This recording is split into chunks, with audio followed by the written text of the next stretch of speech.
This is the beginning of a battle that will stain the very fabric of reality, but this story takes place even after a battle that tested Goku and Vegeta like none other.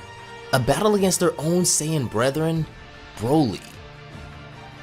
These two went on to fuse together to create one of the strongest warriors the universe had ever seen.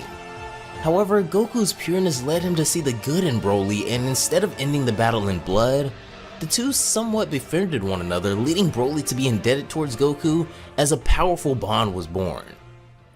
However, even while this was taking place and everything seemed to kind of remain calm in Universe 7, there was a growing disturbance stemming from events not too long removed. 17 stands with his family, looking off into the sunset, unknowing of the consequences of his good-hearted actions. Over on planet Sadala in Universe 6, we see Kale and Caulifla busily training as Caulifla begs Champa to teach her some new secret techniques of the gods. As she continues to ramble on, something catches Champa's attention though, as all of a sudden, the ground begins to rumble as they all suspect maybe an earthquake. Why is Beerus in this universe? Champa says, as he suspects the commotion coming from him after sensing his presence for a quick second. Caulifla, of course, however, is taking this as some form of training or challenge as she gets fired up immediately. Simultaneously over in Universe 11, we see Toppo kneeling before Lord Velmod as he entered the Palace of the Destroyer, but suddenly the same rumbling earthquake is felt here, instantly alerting both Toppo and Velmod as they sense Goku briefly with his power shattering a kettle on the table. Oh, it's as if they're really close to us, Makurita says, chuckling. Earth in Universe 7, however, seems to be seeing the brunt of this collateral damage. Within the city, we see Krillin trying his best to mitigate the damage and keep as many civilians as safe as possible, but in his heart, he doesn't agree with how far this has gone as he thinks to Goku, hasn't your frenzied quest for power gone too far this time? Goku has reached the final test in his quest for divine power though, and his will is stronger than ever. Amongst the skies, the battle that Goku finds himself in today is one on a multiversal level. One that will cause him more pain that's ever been inflicted on him before, and one that'll push him to a level that mortals and gods alike thought not possible.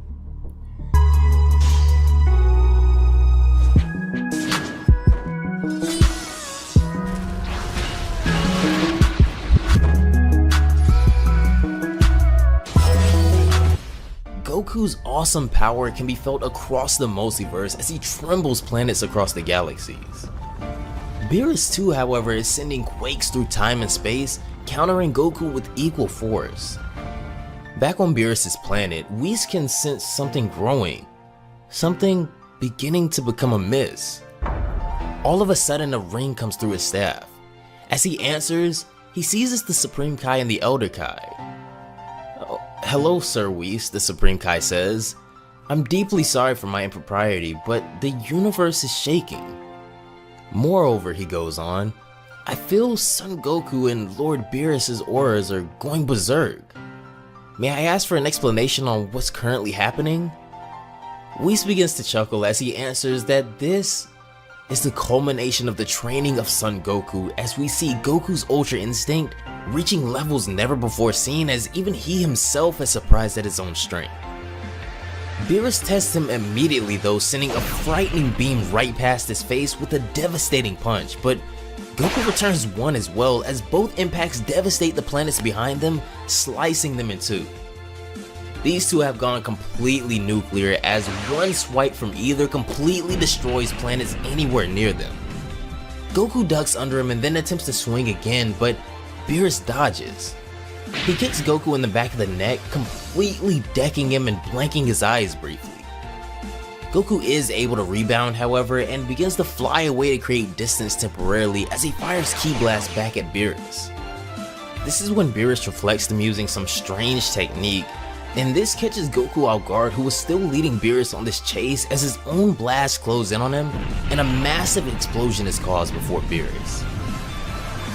Through the smoke, however, it seems like the attacks did next to nothing to Goku, as he clears his vision to Beerus' surprise. However, in an instant, Goku is behind Beerus, and as soon as he's aware of the incoming, Goku releases a devastating attack at point blank. The artwork on this attack is legendary, as Ultra Instinct Goku's attack completely obliterates everything in front of it, shattering a moon in front of them as Beerus is nowhere to be seen. This is when we see Beerus being absolutely blown away, flying into another planet, going directly through it and slicing off the top half of another planet as well as he soars through it. In an instant, at a speed untraceable though, Beerus has grabbed Goku by his face and instantly appeared before him again. As Beerus reels back and prepares his own attack, we've never really seen him this ferocious before as he attempts to shove a Hakai right in Goku's face. As he attempts to erase Goku from the face of existence, he comes up empty as Goku suddenly disappears. "Stop running away, Saiyan," Beerus yells as we see Goku taking off again, continuing the chase. "It doesn't suit you." As the two continue their multiversal level battle, they land on a planet called Gia, scorching the fields. It seems Goku is trying to do his best to battle Beerus to the best of his abilities, of course, while also attempting to not really disturb life on too many planets, but a battle of this caliber is really impossible to control. Beerus continues to chase Goku as he grabs him by his foot and slings him with just absolutely all his might, guys, and this next shot is another one of those shots that is just out of this world. Slinging him with just power so fierce that it would have ripped the limbs off of any other being, and I just gotta stop and appreciate this artwork again, guys, as Beerus just absolutely slingshots Goku through space. As Goku rips through the solar system, the stream of power left by both of their auras casts a blinding light throughout the galaxy. Even in this divine form of Ultra Instinct, Beerus' power was far too overwhelming for Goku as he fails to stop himself from flying through space at thunderous speeds. He eventually goes crashing towards a planet called Taco Taco, a planet lush with life and inhabitants below. This is when one of the beings begins to notice a light quickly getting larger and larger above them as Goku crashes into the city. The force at which Goku crashes into this planet is so devastating that not only is the damage done to everything nearby absurd as a crater is formed, but Goku himself is lodged into the planet as his body shatters and becomes cemented in the planet's crust. As steam comes from everything around the crater, including Goku, the light finally dies out and we can see him fading in and out of consciousness, being severely overpowered by Beerus this time. As long as he stays here, however, this planet is in danger as Beerus has no intentions of stopping their fight here. Above planet Taco Taco, Beerus is preparing an attack at a scale of which will erase anything it comes in contact with, as a massive supernova attack forms overhead on his fingertip. Beerus' attack casts a light over the planet similar to the sun, but this attack will permanently wipe the light from this planet if it hits. This is when Goku begins to regain consciousness, and he coughs up blood as he's still lodged in the planet's mantle, but he does begin to move slightly. Noticing what's about to happen, Goku courageously rips himself from the crater and commands the child that was near him when he crashed to get out of here now as he begins to take on that same vicious form of Ultra Instinct again. As he and Beerus make eye contact, Goku meets him outside of the planet's atmosphere to face him head on. "Why are you putting a whole species in danger, Lord Beerus?" Goku thinks to himself as he attempts to get away from the planet. This is when he looks down and makes a shocking discovery, however, as he feels something tugging at his leg. When he looks down, he sees the child from before who's grabbed onto his leg as he flew off into space. "Get ready," Beerus says, as he has no regard for any life that gets in their way. Goku lands on a rocky surface, having to think pretty fast now that this other life is in his hands as well, but his options are now far more limited. Beerus releases his attack, the blinding light instantly consuming both Goku and the child below, as the face of absolute terror can be seen from Goku as a sphere of destruction engulfs them both. Beerus' attack outsizes the structure Goku landed on dozens of times over, similar to a pebble next to a basketball, as pure destructive intent can be felt across the multiverse. Even back on Beerus' planet, the Oracle Fish begins to worry, saying that these both are really astonishing. Whis, however, has a really bad feeling about things and considers joining them briefly. The Oracle Fish, who's now fallen asleep, however, begins to murmur omens again as he mentions the universes and consequences that will arise. Might this somehow be linked to their current fight, Whis thinks? Back on Earth, things seem to be finally calming down as the battle between the two behemoth gods subsides. Both Gohan and Piccolo can sense something amiss, however, as Piccolo comments that it seems Goku has come to terms with his power finally. Your father should be returning soon enough, Gohan. Speaking of training, Gohan says, soon, I'll get back to it too. We never know what may happen. Piccolo appreciates the will to defend and protect again, but also knows how serious Gohan is about his other responsibilities, to which Gohan vows that he will find a compromise. Over on planet Paishin, a planet with gravity 2,000 times that of the Earth, we see Vegeta flying at blinding speeds, destroying mountains and toppling cliffs along the way. Damn it, I'm plateauing, Vegeta says as he comes to a halting stop on the ground. All of these training methods are becoming completely useless. Moments earlier, however, as all of this was simultaneously happening, on the debris remaining from planet Taco Taco's moon, we see one of the most devastating images I think has ever been related to Dragon Ball.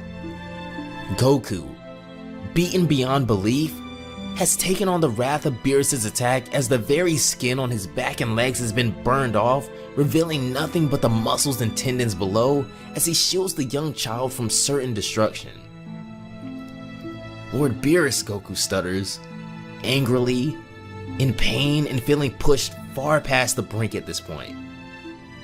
Without my help, he goes on, a whole civilization would have been extinguished by your hand, he says, crying. Guess I'm just doing my job as a god of destruction, Beerus says nonchalantly, as Goku seems to almost black out now, whether it be from his words or a combination of both pain and anger. Goku tells the young child to not worry and don't be afraid because everything's going to be alright, as Goku has used the remainder of his energy as a shielding aura for the young boy, but eventually, he loses consciousness. Never has a mortal offered me such a fight, Beerus admits. Even within the gods, rare are those who force me to use such power. However, warrior, you've reached your limits, he says, as Whis shows up beside him now. Goku just doesn't seem to be done though, as his psyche begins running wild as he attempts to find solitude deep within himself and channel a power never before thought possible. Whoa, water? Just when I was getting thirsty, he thinks to himself, as his mind flows endlessly now. But what is this place actually? It's so nice. Guys. Vegeta? Aren't you with the others? You're completely useless, Kakarot. Hey, calm down. Wake up, Son Goku. Baba, where'd you come from? This is when Goku finally is able to regain consciousness, however, but what happens next is stunning. As he gets to his feet, his wounds still glaring, a mystical aura begins surrounding him as his Ultra Instinct form returns, but this time something is different. Goku, within the blink of an eye, returns the child to planet Taco Taco's surface, and we can see that he seems to even be overcoming his severe injuries. He flies past both Beerus and Whis to the absolute shock of Beerus as he leads them away from the planet again. This is when Goku flies beneath another large moon nearby and begins to lift it. This is when extreme amounts of energy begin to leave his body, leading to what I can only describe as the planets aligning with his aura as his next attack is about to take Dragon Ball to a completely different level. As Goku prepares a punch, moons and planets alike gather in the shape of a serpent as the very dynamic of space begins to shift around his attack. Goku prepares to release a celestial dragon fist as even Beerus seems worried about this oncoming attack. All of a sudden, an aggressive black lightning surrounds Goku's attack as he notices something has just changed here. This is when a hand comes crushing down on Goku's shoulder to his surprise, and behind him, we can see Beerus has transformed, but not just any transformation. He's transformed into something you would only expect to see in a nightmare, as a true destroyer now stands before him. "Be proud, Son Goku," he says. "I can barely remember the last time I combined these two powers." As Goku peers back at him, he instantly separates himself from Beerus' grip, appearing behind him on another boulder. "Useless," Beerus says. "You're as fast as a turtle to me now," He chuckles, having never lost sight of Goku. Goku begins preparing a Kamehameha now as he gets into his stance, and this next shot is just legit breathtaking. As Goku prepares what almost looks like something akin to a Rasen Shuriken Kamehameha, with a silhouette mirroring his entire being in the attack. Wow, they really are pushing it, Whis says. Ultra Instinct combined with his destructive form, Lord Beerus does recognize Goku as a powerful warrior. "Just when my body was getting rusty," Beerus says, getting excited about this next attack from Goku. And then, Goku goes to release his attack. But before he's able to do it, searing pain shoots all throughout his body as his energy depletes instantly and he returns to his base form. To both Whis and Beerus' surprise, Goku is finally spent. This devastating rematch with Beerus has finally taken its toll on the Saiyan warrior, but the amount of progression and with the way he pushed Lord Beerus will be unforgettable. As Goku falls unconsciously through the endless vacuum of space, both Whis and Beerus have to admit how impressive Goku was. Whis still mentioning how hard Ultra Instinct is to control, and Beerus finally realizing all of the damage they did across the multiverse, including to his own planet. In the beginning of this chapter of Dragon Ball Kakumei, Goku proved his worth against one of the strongest beings in existence, pushing Beerus further than we've ever seen him push before, but this is just the beginning. Peace may seem to be returning to usual in the world of the Z-Fighters now, but the Oracle Fish's warning still ring in the ears of Whis, as a devastating secret will soon come to light. One that the gods may not even be able to contain themselves. The aftermath of a battle as brutal as Goku and Beerus is about what you would expect, but things have finally begun to calm down as we find ourselves on the Supreme Kai's planet. All of a sudden, Beerus and Whis appear as Beerus irks him about repairing his planet, bullying the Supreme Kai as usual. As they travel back to the remains of Beerus' planet, the Supreme Kai is stunned at how little there is left to even try to repair. After seeing this, the Supreme Kai tells him that repairing an entire planet in this shape will probably take a bit longer than expected, but Beerus has no objection to that as they need to return Goku home anyway, so they take their leave. Where we find ourselves next will change the very course of reality, as a meeting is currently taking place at none other than the Grand Priest's palace. Inside sits the Grand Priest, accompanied by the majority of the other angels and Hakaishin outside of Beerus and Whis, who are currently still in the 7th. "Thank you all for your presence," the Grand Priest says finally, breaking the silence.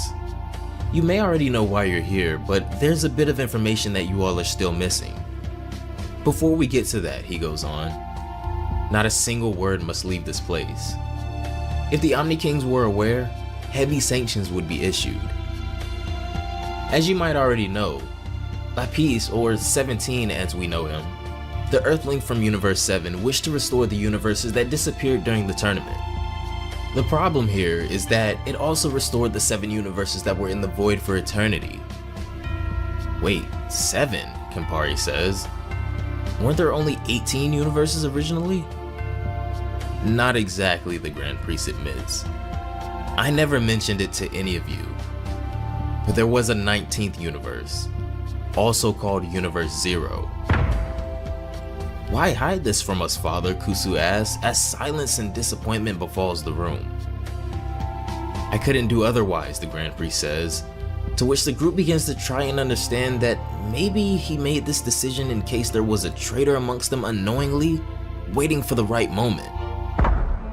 "Oh, I should have known," a sinister voice says from behind the angels, a voice so cold that even the Grand Priest looks as if he's seen a ghost. This is when a menacing woman who resembles the angels walks through the room as she tells them, The one you all refer to as father is nothing more than a coward, afraid to face his own past. Just who do you think you are to judge father, Mojito says angrily, before Makarita reminds him that even though this is inexcusable, they must always remain neutral. Kneel down, the woman commands them. Do you not realize how ignorant you are? I never abandoned you. Let me tell you about this imposter's past, she goes on, as the Grand Prix secret is soon to be exposed. Only moments before this fateful meeting, back on Beerus' planet, it seems that Goku is beginning to recover a bit as Whis warns him that their battle had gone a bit too far this time. Goku apologizes, telling Whis that he was just so obsessed with the possibility of finally defeating Lord Beerus that he honestly got carried away. Defeating me, Beerus says, smirking, maintaining full confidence even though Goku collapsed before they could finish their battle. Whis tells Goku it's time to finish healing him and to stand up, but Goku asks if it's possible to keep one of the scars on his back, as he says that he'll only remove it when he's able to inflict something like that on Lord Beerus. Whis chuckles as the staff begins to illuminate, and in an instant, Goku is as good as new again. Whoa, that's as strong as sensu beans, Goku says, commenting on how useful Whis' powers will be in battle. He asks Goku what he plans to do now, to which Goku says he really has no clue, but to be honest, he does still need to master this power of his. I didn't think there was a greater power than Ultra Instinct, Goku admits. And yet, I couldn't beat Jiren or Lord Beerus, he says, dwelling on the progress he still has to make. Other than that, he says though, I think I'll go back to my wife and children. Chi-Chi must be worried sick. As the two take their leave, with Whis returning Goku to Earth, this is when Goku comments that, by the way, Whis never mentioned what he planned to do now as well, as he notices Whis' demeanor has oddly been cold recently, as if something worries him. I have to go check on something, Whis admits. I have a bad feeling. What could be causing you of all people to be worried, Goku asks, as Whis tells him that he feels a new presence. A tremendous force concentrated in one point that wasn't there before, he says. Goku's face turns dead serious now as he takes his hand off Whis' back and now places it on his shoulder, telling him that he'll go handle it. Remove your hand, Whis warns him, as Goku's destination is Earth and nothing more right now. Goku refuses, however, as Whis, once more, this time with a face more menacing than we've ever seen before from him, tells him to remove his hand. Goku's aura begins to erupt, almost as if telling Whis he is just about as serious as he is. Whis turns back around and tells Goku that it isn't his job to handle the problems of the multiverse. As if it were the first time, Goku replies to him, of course it's my job. Trust me, Whis. Alright, Whis says after a short pause, but I'm unable to come with you.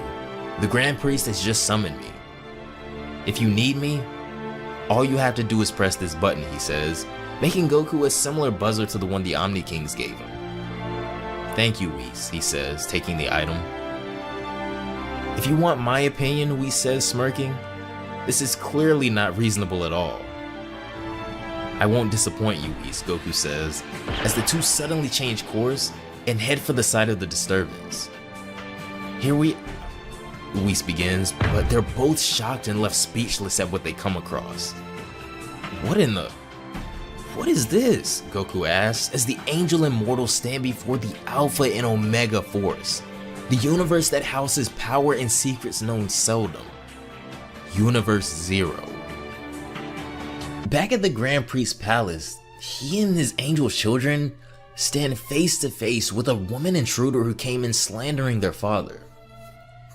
I never abandoned you, the woman says to them again. Let me tell you about this imposter's past. He provoked a genocide and believed himself at the level of the Omni King, she goes on. Enough, the Grand Priest shouts. Stand, he says to the angels. This is the first time I've ever seen the Grand Priest so serious, as this woman must pose a serious threat to have him like this.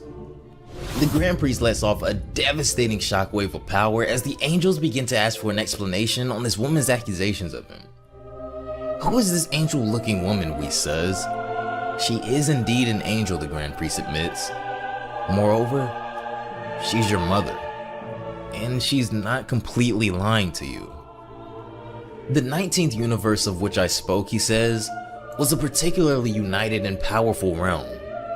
It released a monstrous strength and threatened the balance established by the Omni King. Something had to be done quickly, and so without the king knowing about it. Act quickly, she shrieks with a terrifying chuckle. Her entire demeanor becomes more menacing.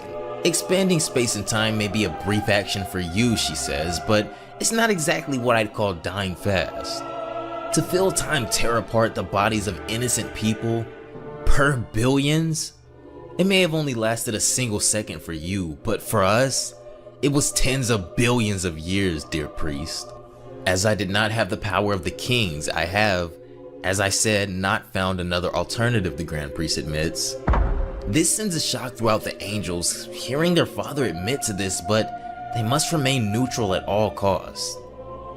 Do you hear that? The woman says. Your father found it wiser to cover up his barbaric act than to simply be honest with the king. But don't blame the Grand Priest, she says. None of this is his fault, nor that of the Omni King. All across the multiverse, the gods begin to recognize a familiar but mysterious presence in the upper realm, as numerous forces can now be felt in the palace that weren't exposed prior. What we really blame is the system they set up that forced your father to act. This is when numerous beings start to descend in the Grand Priest's palace, but not just any beings. In the next panel, what we see next is what can only be explained as a true dissension in the darkness, as numerous angels show themselves for the very first time. Oh, what irony. It's very funny, they begin. What a strange feeling returning to this place, another one says. They are gods and angels of the destroyed universes, Whis says, as they all look on in awe. Still sharp as a tack, Whis, one of his distant brothers says to him. Hope you didn't miss us all too much. Behave yourselves and bow down. These are the gods and angels returned thanks to the Super Dragon Balls. Balkan, god of destruction of Universe 13, accompanied by the angel Galleon. Dromo, god of destruction of Universe 14, accompanied by Xeres. Vilspring, god of Universe 15, accompanied by the angel Milada. Magnic, god of Universe 16, accompanied by Rimtol.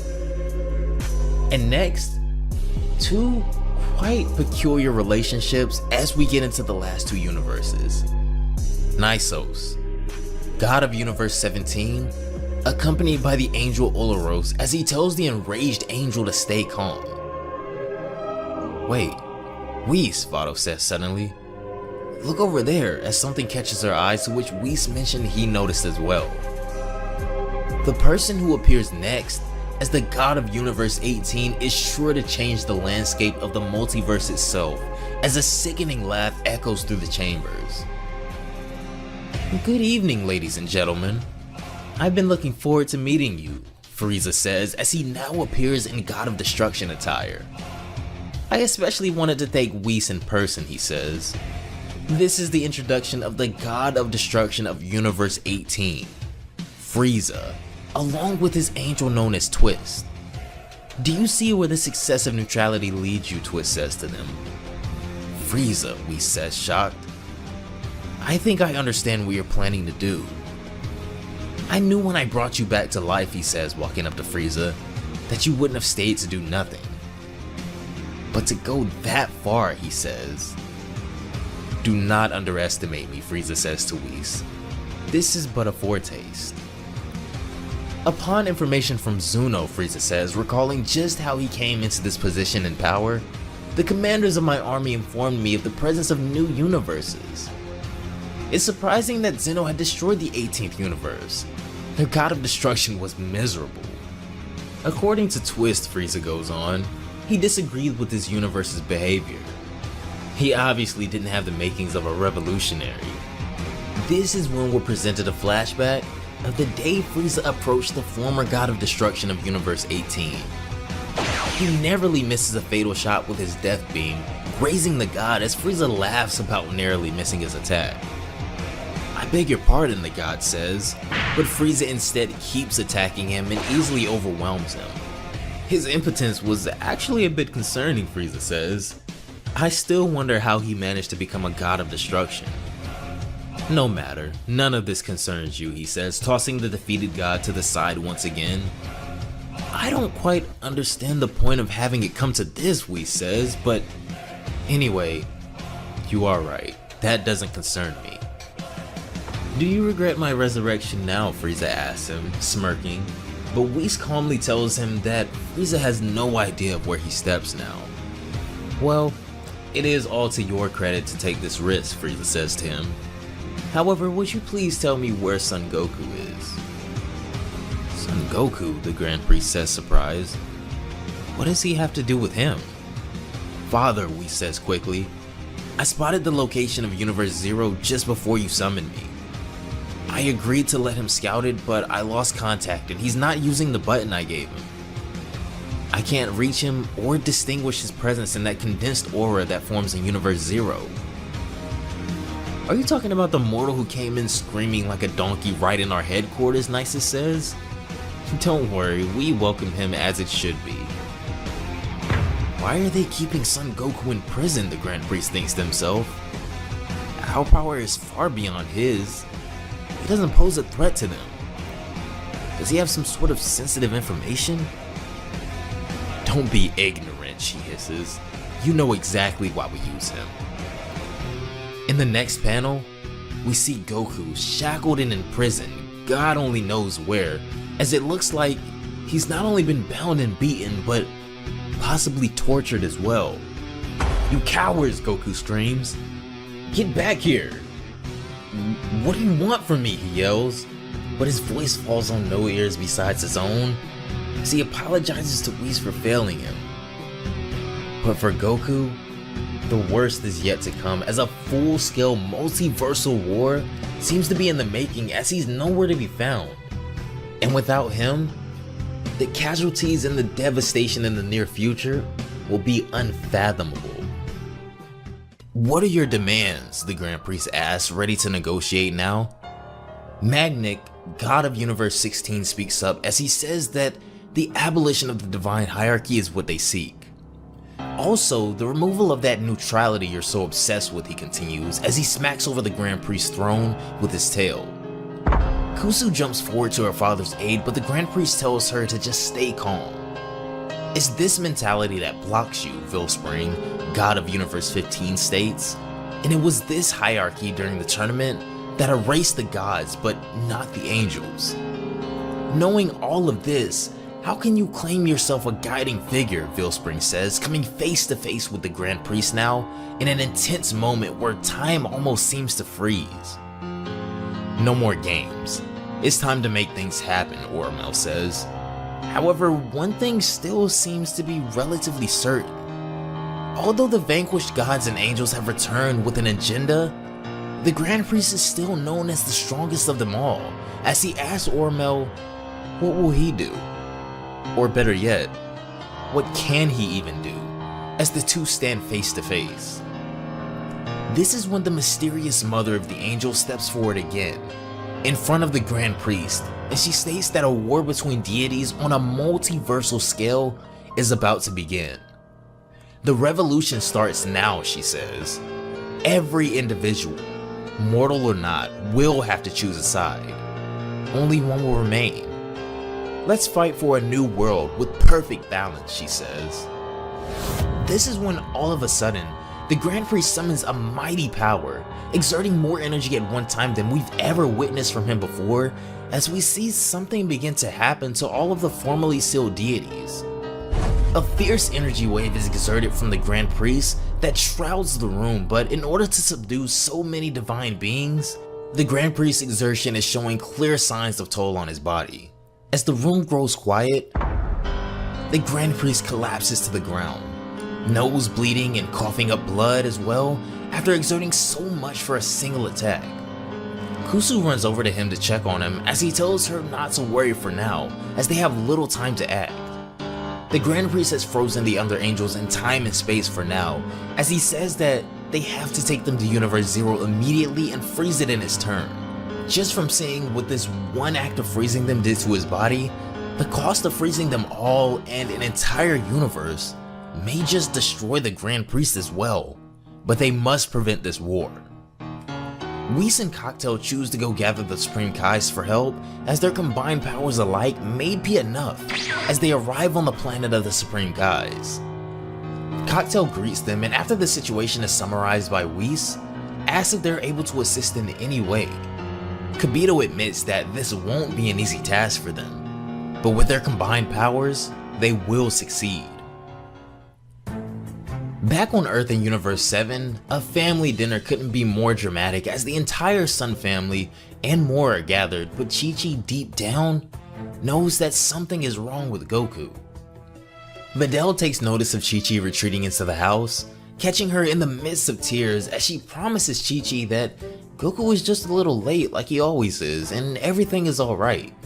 This is Goku they're talking about, as Chi-Chi dries her tears, agreeing. As Gohan throws on his suit and tie, getting ready for dinner with his family, the disturbance hasn't yet made its way this far to cast a dark cloud on an innocent family gathering yet. As Gohan arrives, he also takes notice of his father's absence, grabbing a seat next to his wife and mother, noticing Chi-Chi's concern too. All of a sudden, it appears, as Gohan and Piccolo instantly turn their attention to something. Over in Universe 11 at this time, we see Jiren on planet Zarus, hunting a giant dinosaur as he easily subdues the creature with a net, taking him out fairly easily, until something massive grabs his attention as well. In Universe 6, on planet Geno, Hit is scouring through a group of people at what seems to be some sort of gathering or party, where he is no doubt on the hunt for a target. As he meticulously makes his way towards his victim through the crowd, not a soul seems to notice such a discreet attack that Hit is known for, as he now makes his way out of the building, his job complete.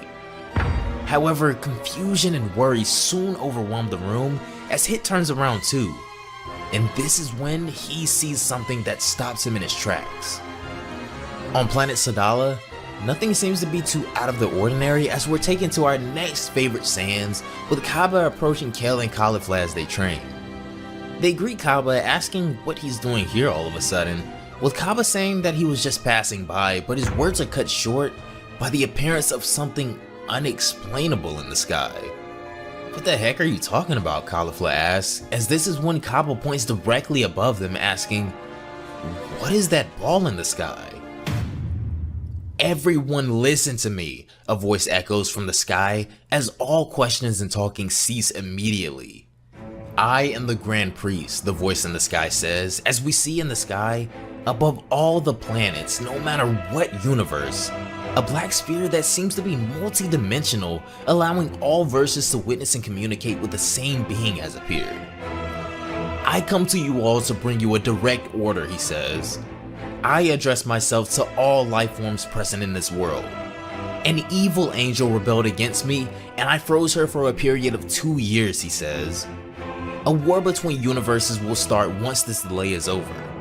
Every single individual will have to be ready and choose a side, he continues, as whispers and murmurs of questions spark across every planet the Grand Priest speaks to.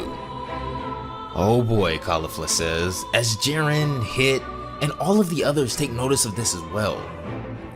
With so many different emotions running sky high in this moment, as fear, excitement, etc. all set in, on Earth, there is still one lingering, looming question that, without a doubt, is intertwined into all of this. As Vegeta appears at the dinner table after hearing all of this as well, the others assume that Goku may be with Vegeta.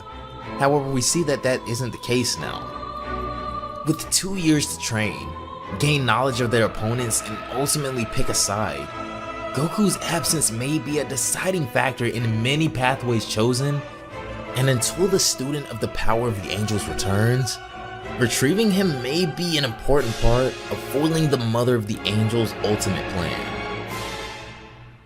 So we have 2 years to get organized, Bulma says, trying her best to assist in thinking up a plan. Yeah, and everyone has to set a goal and a role for themselves, Vegeta says as he gets dressed. By the way, he goes on, we need to find this Broly. He has huge potential. He can be very useful for something like this. Could you go and get him and his 2 friends, all green and all orange? To which Bulma replies that they do have names, but she knows who he means. For my part, I'll send Gohan, Goten, and Trunks to go see Whis. Deep in the mountains somewhere, this is when we see Piccolo meditating as he begins his training as well, but this is when someone approaches him as he senses a presence, asking, "May I help you?" In the next panel, Bulma is seen chastising Jaco for claiming to be too busy to help with a multiversal war, funnily enough. As Bulma continues her raging beration of Jaco, Vegeta picks up Bra, taking her outside as he says that when Bulma's angry, she's the greatest warrior of them all and completely unstoppable. As he takes the baby inside, a sleeping Bra is woken up by her mother's yelling as she begins to cry, Vegeta not being able to catch a break at all.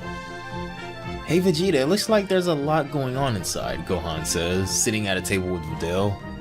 Videl offers to take Bra for a bit, seeing the stressed look on Vegeta's face as he goes to sit down with Gohan next. "Gohan," he says, "what do you plan to do over these 2 years? Train? Study?" "Both," Gohan says, but this is when Vegeta says that if that's the case, then he has a proposition for him.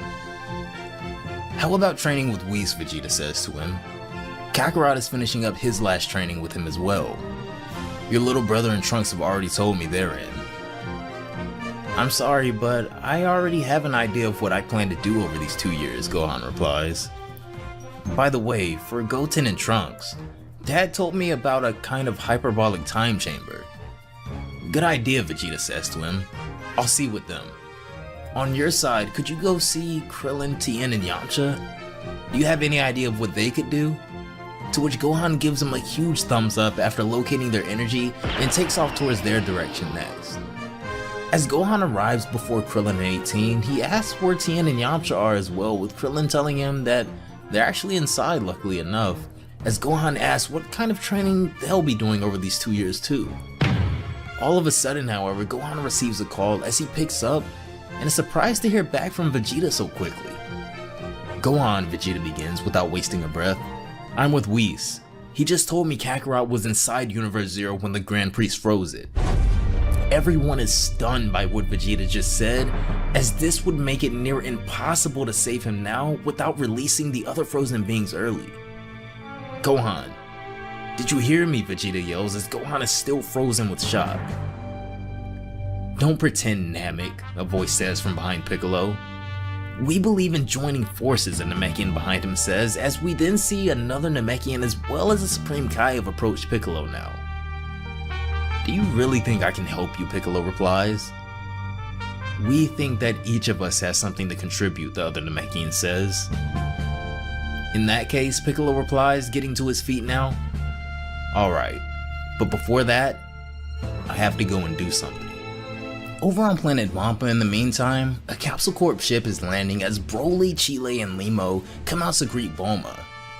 Bulma, accompanied by Jaco, exits the ship as she approaches Broly first, seeing him for the very first time, never expecting him to be so much larger than the Saiyan she's used to seeing. "So what do you want from us?" Chile says with jealousy. "Well, you all saw that black ball in the sky, right?" Bulma begins. But this is when it's revealed that they just assumed they all had the same strange dream. "A dream," Bulma says, "but it wasn't one. It was the Grand Priest." "Oh, I think I understand," Bulma says. "You were certainly sleeping when the Grand Priest made his announcement.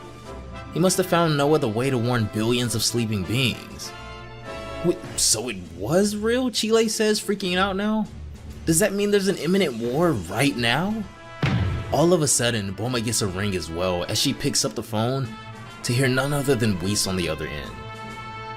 "Bulma, I have bad news," Whis says, as whatever he relates to Bulma freezes her in her tracks. Back at Krillin's house, Gohan is attempting to garner some kind of courage within them, as he says even without his father there is still surely some role they all have. I already know which training would suit you all, he continues. Krillin, however, has been out of the fight for a while now, as he tells Gohan that this is a battle far beyond his comprehension, involving the most powerful deities in existence. I'd love to give you a big Goku-like speech, Krillin says, but I'm not that man. I agree with Krillin, Master Roshi says. I've been training for almost 350 years. I don't see how I can progress any further.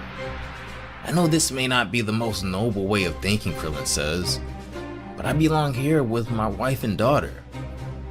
This is when Gohan gets very serious, telling them that for years his father had been protecting them and giving his life to the weak without hesitation.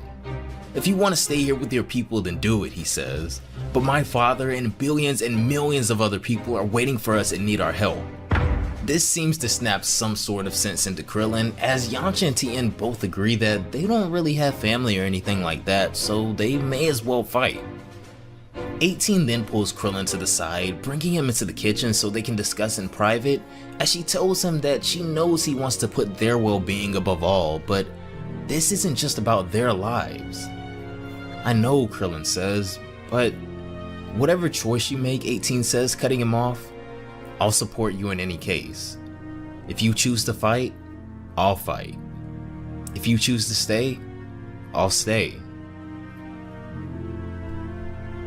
Vegeta in the meantime is gathering up Goten and Trunks, as Trunks is finding it super hard to say goodbye to his baby sister for 2 whole years, but he promises to be back as soon as possible. Alright, come on Trunks, Vegeta says, that's enough. Go on and get aboard the cube, Vegeta says as he takes Brawl away from him. Don't worry princess, Vegeta says as Goten and Trunks walk out. I'll be back, he promises. Thanks for taking care of her, Vegeta says as he hands the baby over to her grandfather, Dr. Briefs. Gohan and the others shouldn't take too long, he says as he and Trunks step inside the cube. Here we go guys, Krillin says as he, Gohan, and the others go to get inside the cube as well. It seems Krillin has gone back to his warrior ways and has chosen to fight, asking 18 to stay behind with their daughter and Roshi. As they travel to Vegeta and the others, Whis is proud to see these warriors not backing down, as they will all have to take different journeys, but their goal is one: the safety and preservation of the universe as we know it, to protect those too weak to fight this battle for themselves, and to prove to themselves that even without Goku, Universe 7 is no pushover, as the warriors enter the cube and prepare for takeoff. Is everyone here now, Whis asks? So what's the program? Let's start with Universe 9, Gohan says. Universe 9, Vegeta says, surprised. Do you have any idea in mind? Of course, Gohan replies. Yamcha, Tien, and Krillin. You'll go see the Trio of Dangers, he says. I haven't contacted them, but I'm sure they'll accept. Trio of Dangers? Seriously, Krillin says? Well, yeah, Gohan replies. They'd have made mincemeat of Cell or Majin Buu. You mean the 3 foxes Tien told me about, Yamcha asks, to which Gohan replies, yeah. I'm not impressed at all by your dangerous trio of canines, he says proudly. I'd handle them all by myself. I advise you to not get too far ahead of yourself, Yamcha, Tien says, as Krillin and Gohan laugh as well. As Whis prepares for takeoff, the team says their last goodbyes to those on Earth, as the training of a lifetime is soon to begin, with their first destination being Universe 9. Why did Gohan get off here, Trunks asks, as the Saiyans continue their journey throughout the multiverse, going from destination to destination, as each has their own plans for training over these next 2 years. No idea, Goten replies. The next destination we see them arrive at is Planet Sadala in Universe 6, a planet filled with Saiyans, which is something Goten and Trunks have never experienced before, as Vegeta exits the cube first. Wait a minute. You're a Saiyan, one of the other Saiyans says, as he takes notice of how similar Vegeta looks to them. A Saiyan, Vegeta replies as he appears behind him and chops him in the back of the neck. I'm your prince, you moron. If you're looking for a fight, you're in for a treat, jerk, another Saiyan says as the crowd begins to step towards Vegeta. A one-armed man? A one-eyed man, Vegeta says, and an army of wimps that wouldn't be worth a power level of 1,000. Am I really going to stoop to this, he says arrogantly. Look, Goten, Trunks says as we see the two hybrid Saiyans still aboard the cube, having dropped off everyone else and looping back around to their final destination now. It's Beerus' planet, he says. It's smaller than I expected, Goten says, but who cares? It's so cool to have your own planet still. As the cube rushes towards Beerus' home, he immediately gets to his feet to reject whoever is thinking about coming to disturb him for anything, as he immediately asks Whis, what's the meaning of this? Come on, Lord Beerus, Whis says, please be indulgent. No, Beerus says, I don't care. This isn't a club med for Saiyans, go home. I don't want kids around, he says. This specifically seems to tick Goten off, who was particularly serious about this training to be able to save his dad. My dad may be dead by now, Goten says angrily. In another tone, mortal. Your father is the least of our worries in a war of this magnitude, Beerus says. Anyway, hothead, he continues. As he is, Goku would have died one moment or another anyway. This causes Goten to go absolutely berserk as he begins to transform and charges directly at Beerus, who didn't think Goten would be so crazy enough to just attack him head on. Before Beerus does make his move, however, Trunks steps between them immediately before Goten throws his entire life and pretty much existence away in the blink of an eye, telling him to calm down. Get out of the way, Trunks, Goten says angrily. Beerus, however, is quickly losing his patience with the two children, as from behind Trunks we can see his aura growing more and more menacing. All of a sudden, both Goten and Beerus disappear in the blink of an eye, and what we see next is Beerus flying at blazing speed with Goten's face in his hand as he tosses the Saiyan with ruthless force across the planet. Stop bawling, he yells, as Goten is sent flying into the planet's moon, being firmly lodged in the side of it. It's not over, Beerus, Goten mumbles as he struggles to get back to his feet. This is when Beerus appears in front of him again, grabbing him by the face and preparing to just erase the boy, but changes his mind at the last second, flicking Goten on the forehead and just knocking him out cold for now. Whis, I am adamant that there will be no more guests on my planet. Go practice somewhere else, he says. To which Whis finally obliges, not wanting Beerus to end up just killing the two boys eventually. Back on planet Calumet in Universe 9, we catch back up to Krillin, Yamcha, and Tien, who don't seem to be having much luck communicating with the inhabitants, as Krillin confirms that it seems they don't speak their language.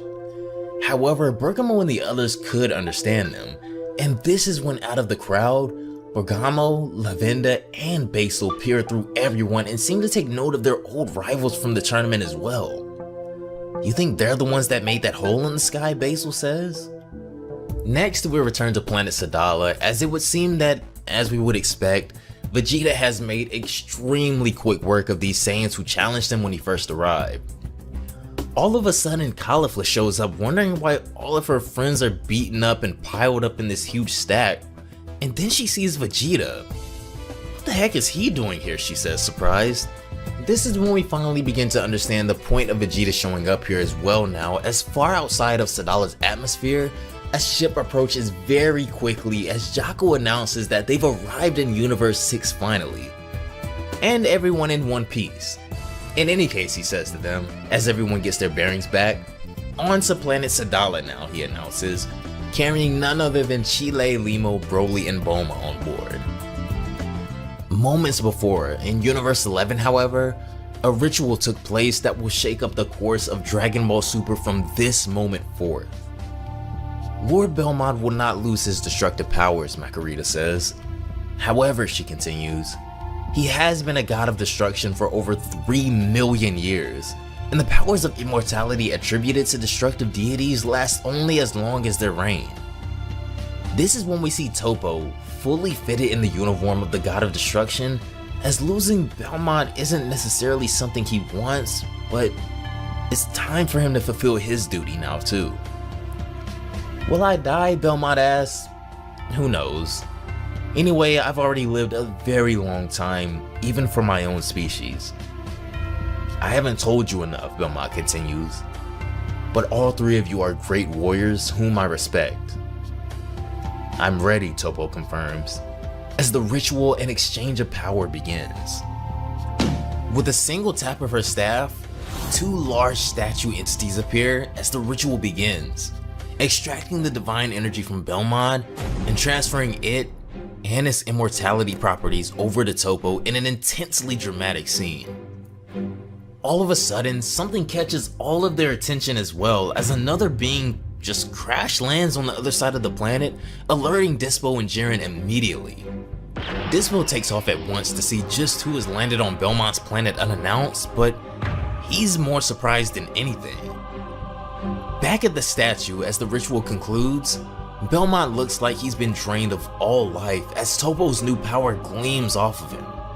With his new power and immortality, Margarita asks Toppo how he feels now, to which he replies good. But upon seeing the state that Belmont is in, he rushes over in angst. Lord Belmont, he says, bowing before the corpse of his old master, beating the ground, fighting back tears as Belmont's lifeless body struggles to sit upright. This is when two beings return to the site of the ritual, however, as Dispo has picked up quite the visitor on his way back. The sight of Belmont stuns Dispo and also Gohan, who seems to want to take his training to the next level here of all places.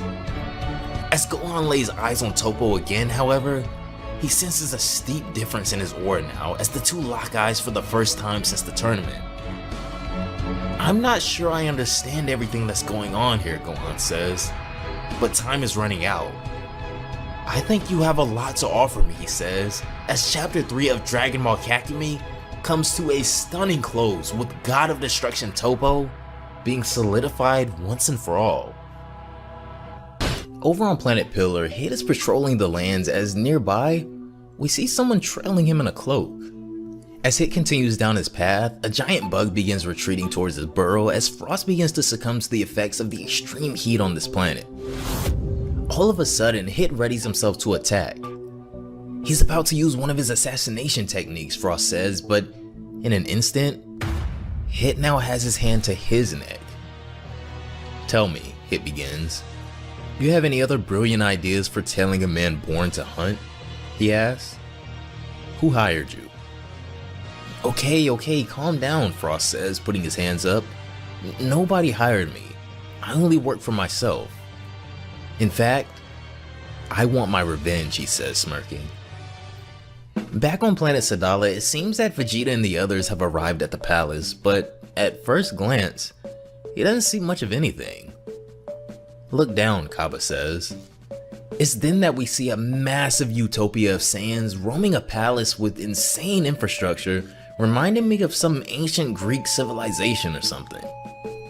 Vegeta's eyes begin to glow at the sight of the mighty kingdom built for the mightiest Saiyan, as Kaba asks Sprout, a nearby pilot, to escort them to the king. Caulifla, being asleep this entire time, all of a sudden wakes back up aboard the ship and begins spazzing out again, accusing Vegeta of kidnapping her as Kaba continues to try and hold her back.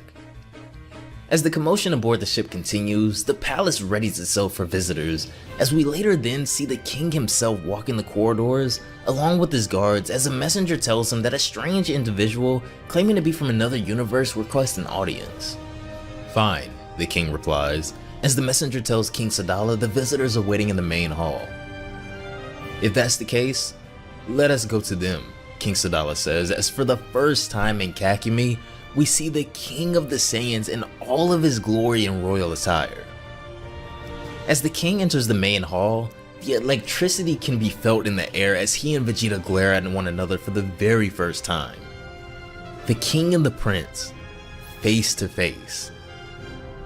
Let me introduce myself.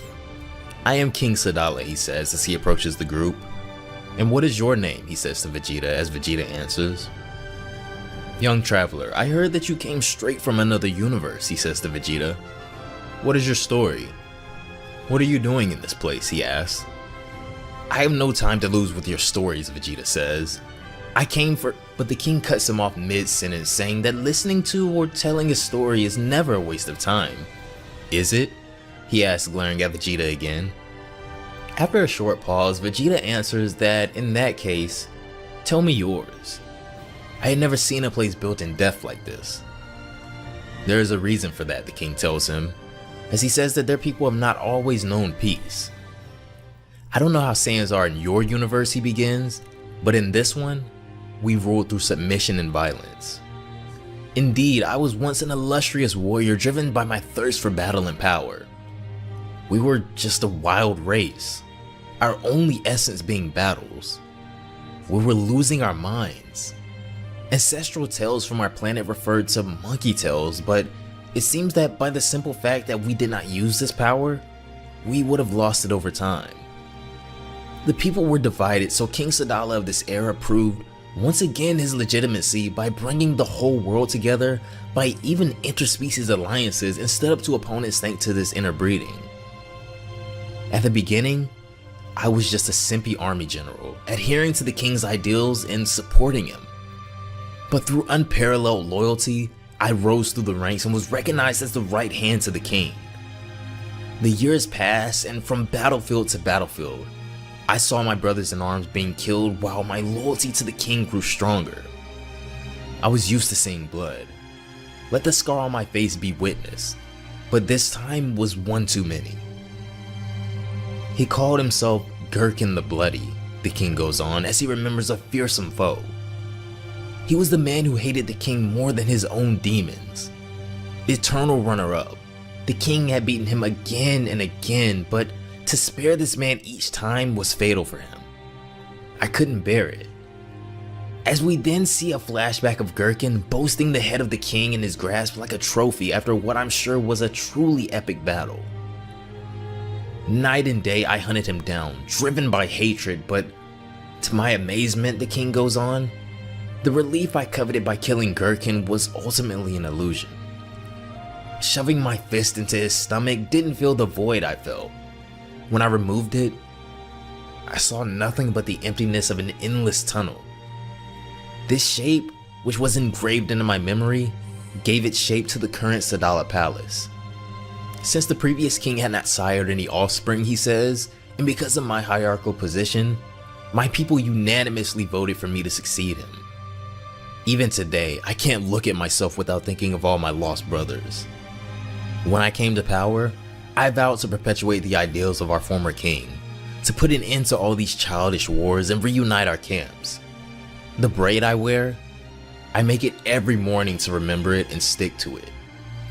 A Saiyan who does not stand by his convictions is a usurper, the king says. All this talk to tell you that I think I know why you came to us, the king says proudly to Vegeta. But it will be without us. Goodbye, he says surprisingly. This doesn't faze Vegeta in the slightest because all of that talk and then an answer of such nature only proved one thing to him about such a king. I'm starting to understand, Vegeta says smirking. You're afraid of death, he says to the king. This utterly disrespectful but possibly somewhat relative comment to the king sends a shockwave throughout the room as the Saiyans had never dreamed a person would one day disrespect their king like this. How dare you, King Sadala says as Vegeta just smirks. However, his next move is beyond surprising. As Vegeta recalls his past transgressions, humbling himself in the wake of Saiyan royalty, he bends the knee. Vegeta, the mighty prince, bends the knee to King Sadala, the emperor of the Saiyans, with Kale, Kaba, and Caulifla not being able to believe their eyes right now. King of Sadala, father of the Saiyans, Vegeta says, I implore you, whatever we do, thousands will die. It's up to us to act so it's not our own. A king who doesn't keep his promises is a usurper, he says. Later on planet Nibiru, Frost is still following Hit for whatever reason, continuing to beg him to do something. At least teach me one thing, he pleads as Hit continues to walk off. No, he replies. How am I gonna make him suffer if you don't help me, Frost asks. Do it yourself and let me do my job, Hit replies. I get it, that's your technique for making me suffer, right? No, Hit replies again. I see.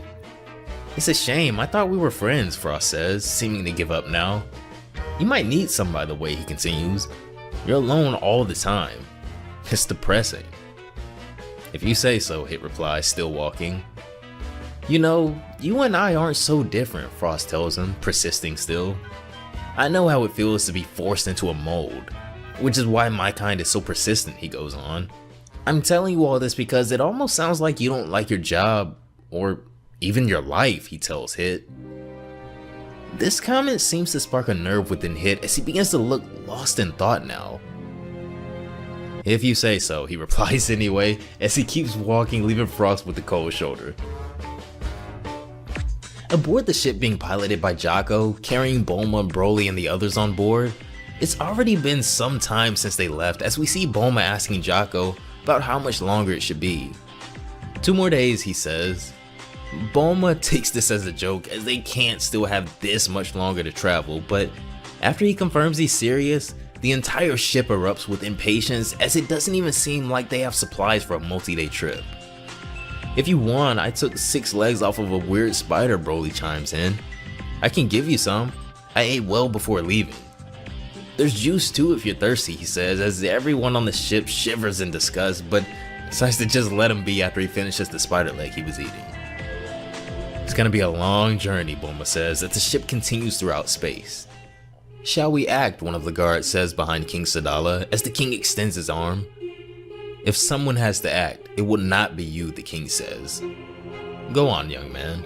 You interest me, he says to Vegeta.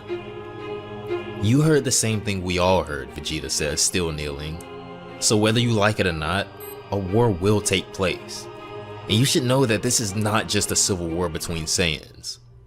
So here's my question, he persists. What will you do when the enemy enters your land? Welcome them with a white flag? As pacifist as you want to be, if you are really one of those kings you claim, your instinct will never allow you to do so. I can't guarantee that nobody will die, Vegeta says, getting back to his feet now. But I swear that I will make each and every one of you, my people, worthy of the name. I might not work miracles, but I'll make sure that all of us can look after our own. There's a lot of hidden potential among you. I'm sure of that, he says, looking over his shoulder at the 3 younger Saiyans, Caulifla specifically. All of a sudden, the air in the room becomes thin as a massive ki sends chills down everyone's spine. King Sadala briefly displays a glimpse of his own power as his aura illuminates the entire chamber, and eventually, the palace, as Vegeta stands his ground but is still slightly impressed by the king. Gather the whole of Sadala's special forces, he says, as he exits the hall. I'll announce them. You won't regret it, Vegeta tells him, as the king simply replies that he does not live with regret. 2 days later, as we see the Capsule Corp ship flying through space, it looks like they finally arrived at their destination. And that's it, Jocko says as they land and exit the ship. Not bad here, he goes on. Sure is a change from your rotten planets. Remind me to never try Broly's food again, Bulma says, looking sick, along with Chile and Limo as well as they exit the ship next. And now, find Vegeta, Jocko says to a little android in his hand. The gadget sprouts a camera and then flies off, patrolling the planet for any signs of Vegeta. Well, in the meantime, maybe you'd all like something to eat, Jocko says, relishing in his own greatness for some reason. However, the others aren't really too sure about this alien food too much anymore. As they begin to walk into town, Jocko spots a kebab stand as the butcher beheads some strange looking fish. Hello friend, Jocko says, approaching the stand. We're 5. Can we eat? What can I get you, the chef asks. As they all take a look at the menu, each choosing different things, it seems like Broly needs a little help as he doesn't quite understand what he's looking at here. All of a sudden, the droid sent across the planet to locate Vegeta gains a visual on him, alerting Jocko that he's been found. Vegeta located, the AI says, with Jocko replying, perfect, send me his location. But it's at this moment that Vegeta absolutely blasts the droid to smithereens, cutting off contact with Jocko mid-transmission. After noticing they've completely lost contact, Jocko goes into a tirade about having to pay for that device, of course, I've already bought everyone a round of drinks while Bulma's loaded, Jocko says. I'm really gonna end up broke with these guys. Go and get it yourself, Bulma barks at him. Otherwise you're not that broke. I really have to take care of everything, Jocko says as he flies off, following Bulma's orders. It's getting boring. What a chore. A few hours prior at Gohan's house, Piccolo has shown up to their door, greeting the family and wishing Gohan the best of luck on his training. Train hard, Gohan, Piccolo says, as Gohan tells him to count on him. By the way, Videl, Piccolo says, why don't I take Pan to meditate or even train with me? Come on, Piccolo, I hope you're joking, Videl replies. I trained Gohan when he was only 4 years old, Piccolo says to her, reminiscing on the time he and Gohan spent sparring and bonding while Goku was dead. Well, those days are over, Videl says to him angrily. Thanks, but bye. She slams the door in his face, a bit aggressive, but a mother's child is just that, a mother's child. Maybe next time, Piccolo says, smiling as he walks away, being used to this type of reaction, already having known Chi-Chi for so long. Good. Gohan, get ready, Videl says. We're about to go join Vegeta and Bulma. What's wrong with Mom? Pan asks, and where'd Piccolo go? Come on, time for your nap, Pan, Videl calls. Well, you'll see, Gohan says. I'm sure you'll be just like her when you grow up. In bed now, we can see Pan, who is supposed to be sleeping, up reading a book actually. Someone walks up to her door, so she quickly shuts her lamp off and pretends to be asleep. Pan? Gohan says as he walks in checking on his daughter. He notices the book on the floor and smiles, sitting on the bed beside her. You were still up reading, weren't you? He says as Pan starts fake snoring. You know, Gohan tells her, there's no point in pretending to be asleep with me, and you snore so badly. She sits up apologizing for trying to trick him as he tells her, listen honey, what I'm about to tell you is really important and will be useful for the rest of your life. People will always try to impose their vision on you, but what really matters is what you want inside. So never let anyone tell you what to do. You're pure of heart, and I'm sure you'll never hurt anyone, he says. Why are you saying these weird words, Dad? Pan says, confused. Oh, it is true you are only 3 years old, Gohan says, with Pan correcting him saying 3.5 soon actually. Anyways, Gohan says, chuckling, sleep well. He gives Pan a kiss and walks out of her room, shutting the door behind him, and as soon as he's gone, Pan gets right back to her reading. Over near the city back in Universe 6, Jocko has finally caught up to Vegeta's crew, landing in front of them. Hi there, Vegeta, Jocko says angrily. You don't feel like you've destroyed a very expensive gadget by any chance? I don't give a damn about your robot, Vegeta tells him. What do you want from me? What I want, Jocko says, getting increasingly annoyed. I had to travel for 2 days just for your wife and those 3 scoundrels. Yes, Vegeta says, his entire demeanor changing after realizing Bulma is here and is looking for him now, so they head back to meet up with the other group. Don't even know why we're here, Caulifla says, complaining as they approach Bulma and the others finally. There you are, Bulma says, perking up after finally finding Vegeta. Hi Kabe, she says, shaking his hand. It's been a while. Though I don't think I know the both of you. Vegeta never mentioned you before, she says, taking note of Kale and Caulifla now. Not cool, Caulifla says, getting increasingly annoyed herself now at the situation. I didn't really want to bother my wife talking about such gross people as you, Vegeta replies, somehow making an awkward situation even more awkward by causing Caulifla to just get so irritated that she finally leaves. Bulma gives Vegeta quite the glare, with Kaba noticing as well, saying how it looks like it's about time for him to get home too. Only cowards on this planet, Vegeta says, as only Kale remains now with them, not having left with Caulifla. You know, I think I should probably go too, Kale says nervously, almost on cue, but Bulma reassures her that if she leaves, who's gonna guide them around? And it'll be fun. However, the next interaction seems to instantly change Kale's mind. As Kale and Broly lock eyes for the very first time, something clicks as the two make an instant connection that will become more apparent in due time. Hello, Chile says, getting a bit jealous now. I'm still here. My name is Broly, and you are? Broly says to Kale, still ignoring Chile. Kale, she replies. How long are you gonna keep ignoring me, Chile says. That's okay, I don't have anything better to do, Kale says, doing a complete 180 with Bulma being overjoyed now.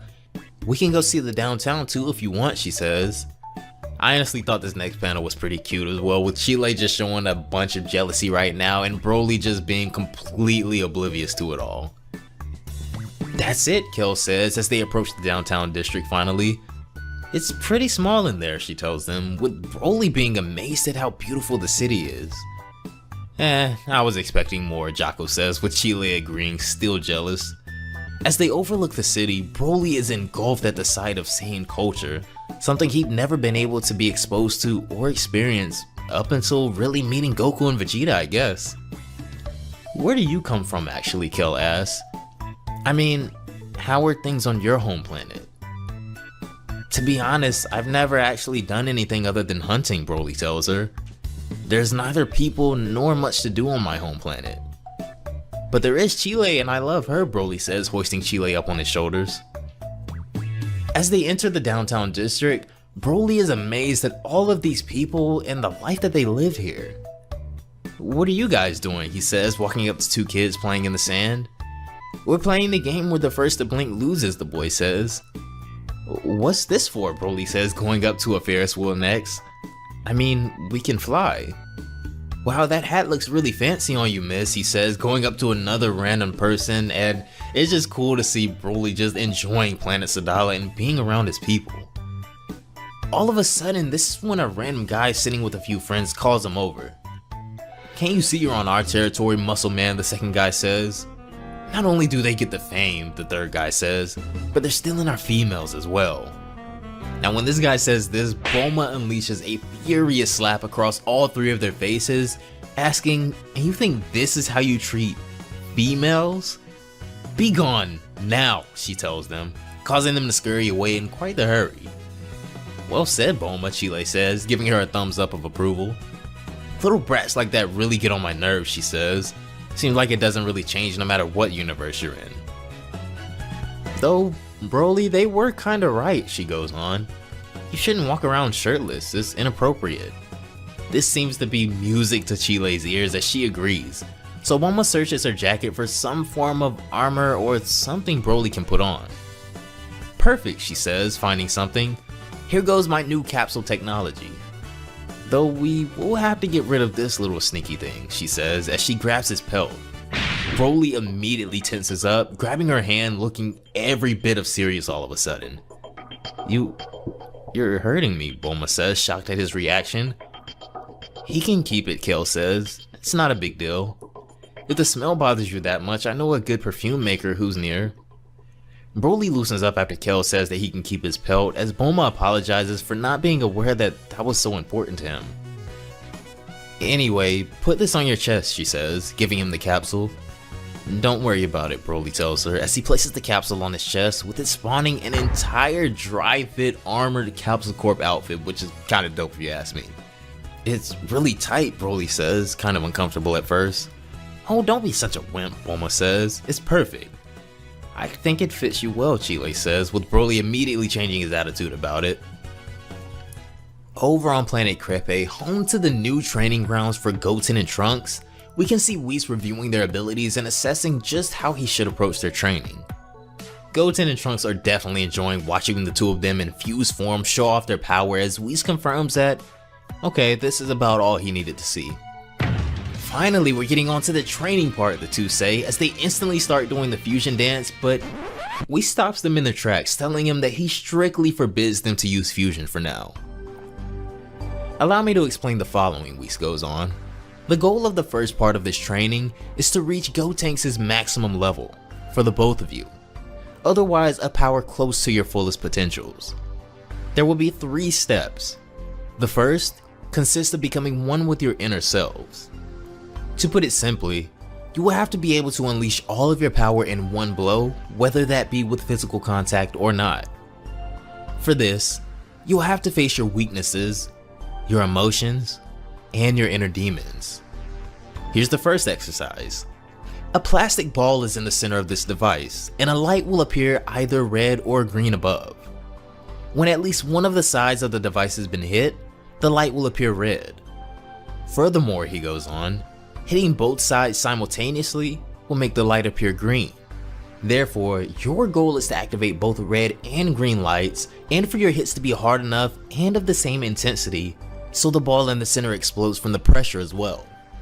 To succeed, rigor, focus, and explosiveness will be needed. Though according to me, the hardest part will still be the perfect synchronization needed for the ball to explode.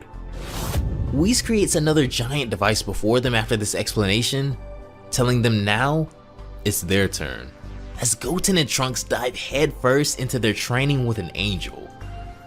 Attention, Vegeta calls over the army of Saiyans before him. The training will now start. You lot are the 5th squad, remember it well. You already know the 3 admirals standing beside me, he continues. Admiral Ruba, the most powerful man on the planet, he says, introducing his admirals. Admiral Lyric, experienced strategist and a bold warrior, the man who's won a battle without mobilizing a single soldier. And Admiral Ganel, best of the best when it comes to hand-to-hand combat.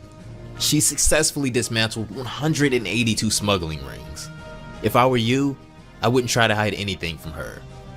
You will make 4 mixed groups. Each group will go in front of one of the admirals or myself. Have I been clear, Vegeta says, as the crowd replies, yes sir.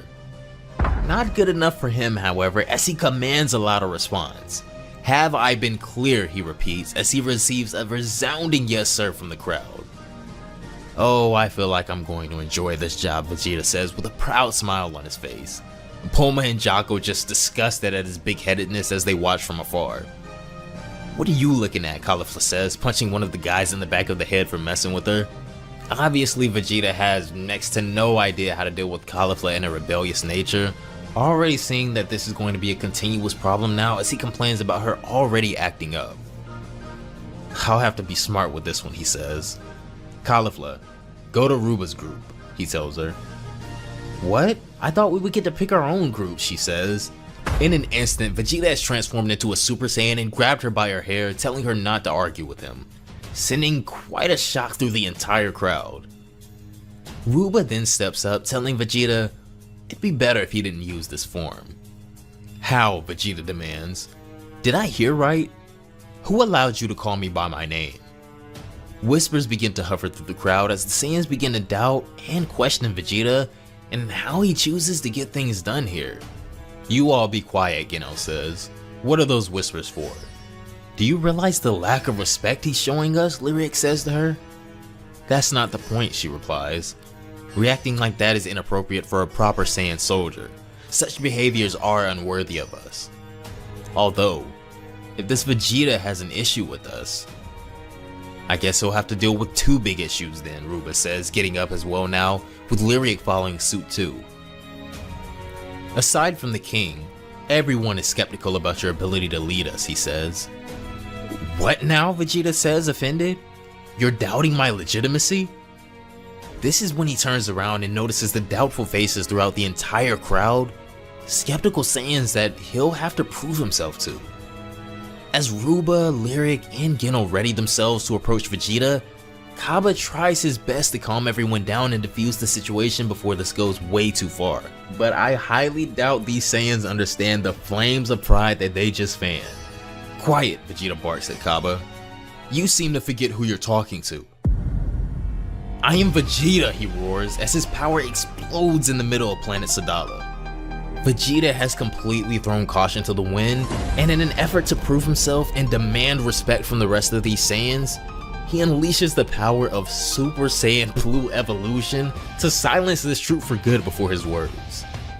Now, come at me, he says, enraged and ready to crush this fleet of Saiyans himself if he has to, as Chapter 5 of Dragon Ball Kakumei comes to a close. This chapter just hits the ground running as Super Saiyan Blue Vegeta roars "Come at me" at Admirals Ruba, Lyric, and Fennel without a single shred of fear in his heart. All 3 admirals feel the intense pressure given off by the intimidating Saiyan before them, and they brace themselves, while the stunned Universe 6 Saiyans, including Kaba, watch on. The masses are too afraid to move and simply return Vegeta's gaze, much to his irritation. Leave if you want to, you cowards, but I won't even be able to look you in the eye, so don't come crying to me the day the enemy knocks on your door to kill all your people, Vegeta yells out in fury.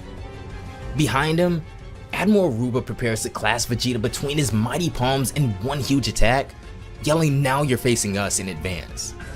His attempts are futile though, as Vegeta easily dodges the attack by swiftly moving behind him, causing his palms to meet each other instead of crushing him.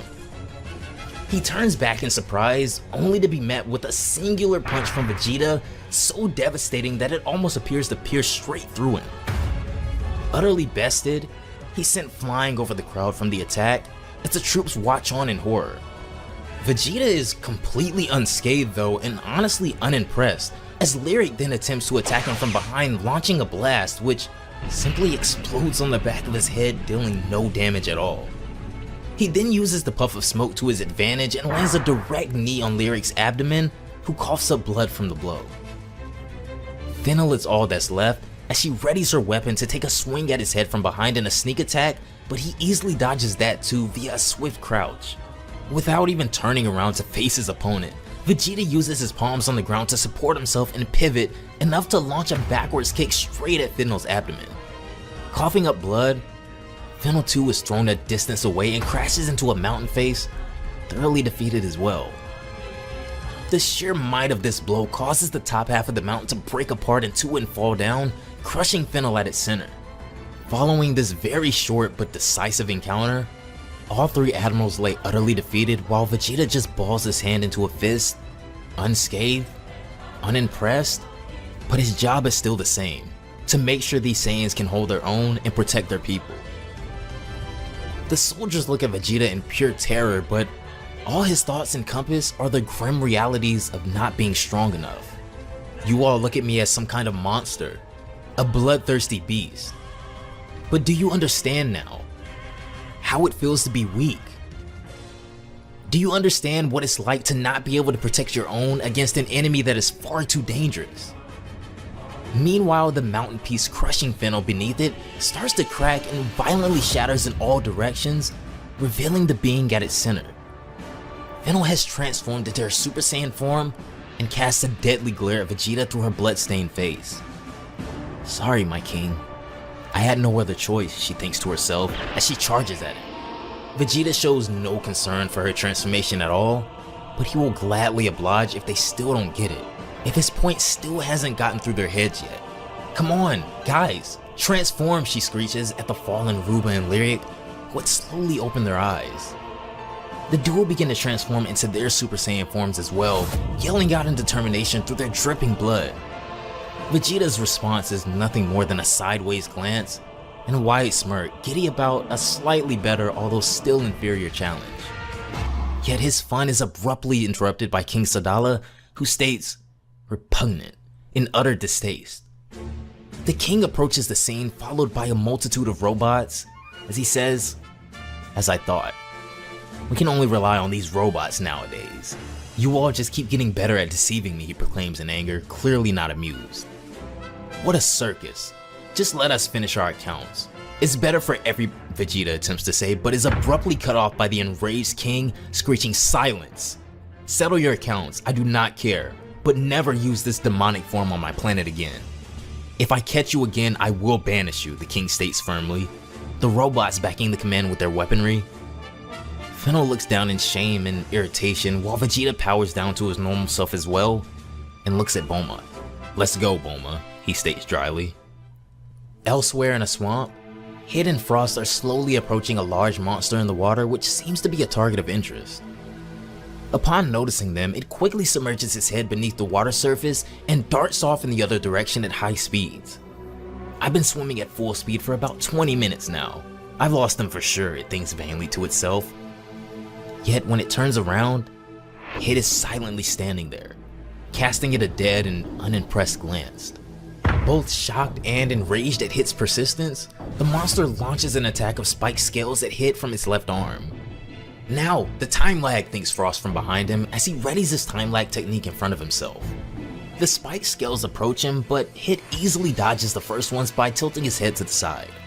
Unknown to Hit, however, this scale attack turns a complete 180-degree angle and boomerangs right back to him.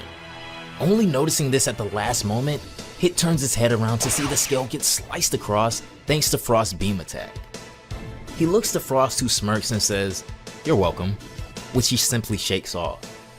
In response, he launches a beam from his finger at the monster behind them, piercing his chest without even turning around. Hit and Frost then come to arrive on Planet Dew, where they eye a hunched and grumpy-looking target from the shadows. As Hit prepares his attack to take down his opponent from behind silently, another attack from the side beats him to it, piercing the target's chest again. Enraged, Hit turns around and glares at Frost, the culprit once again. "It's super easy to be an assassin actually," Frost states amused, to which Hit replies by grabbing his hand at the wrist. "What's your problem?" he roars. You can't hit your targets anymore, or I'm just better than you," Frost taunts without flinching. "You will leave me alone from now on, until the end of time." "Have I made myself clear?" Hit threatens while tightening his hold on Frost's grip. Ouch! Frost winced while thinking, "This hurts like hell."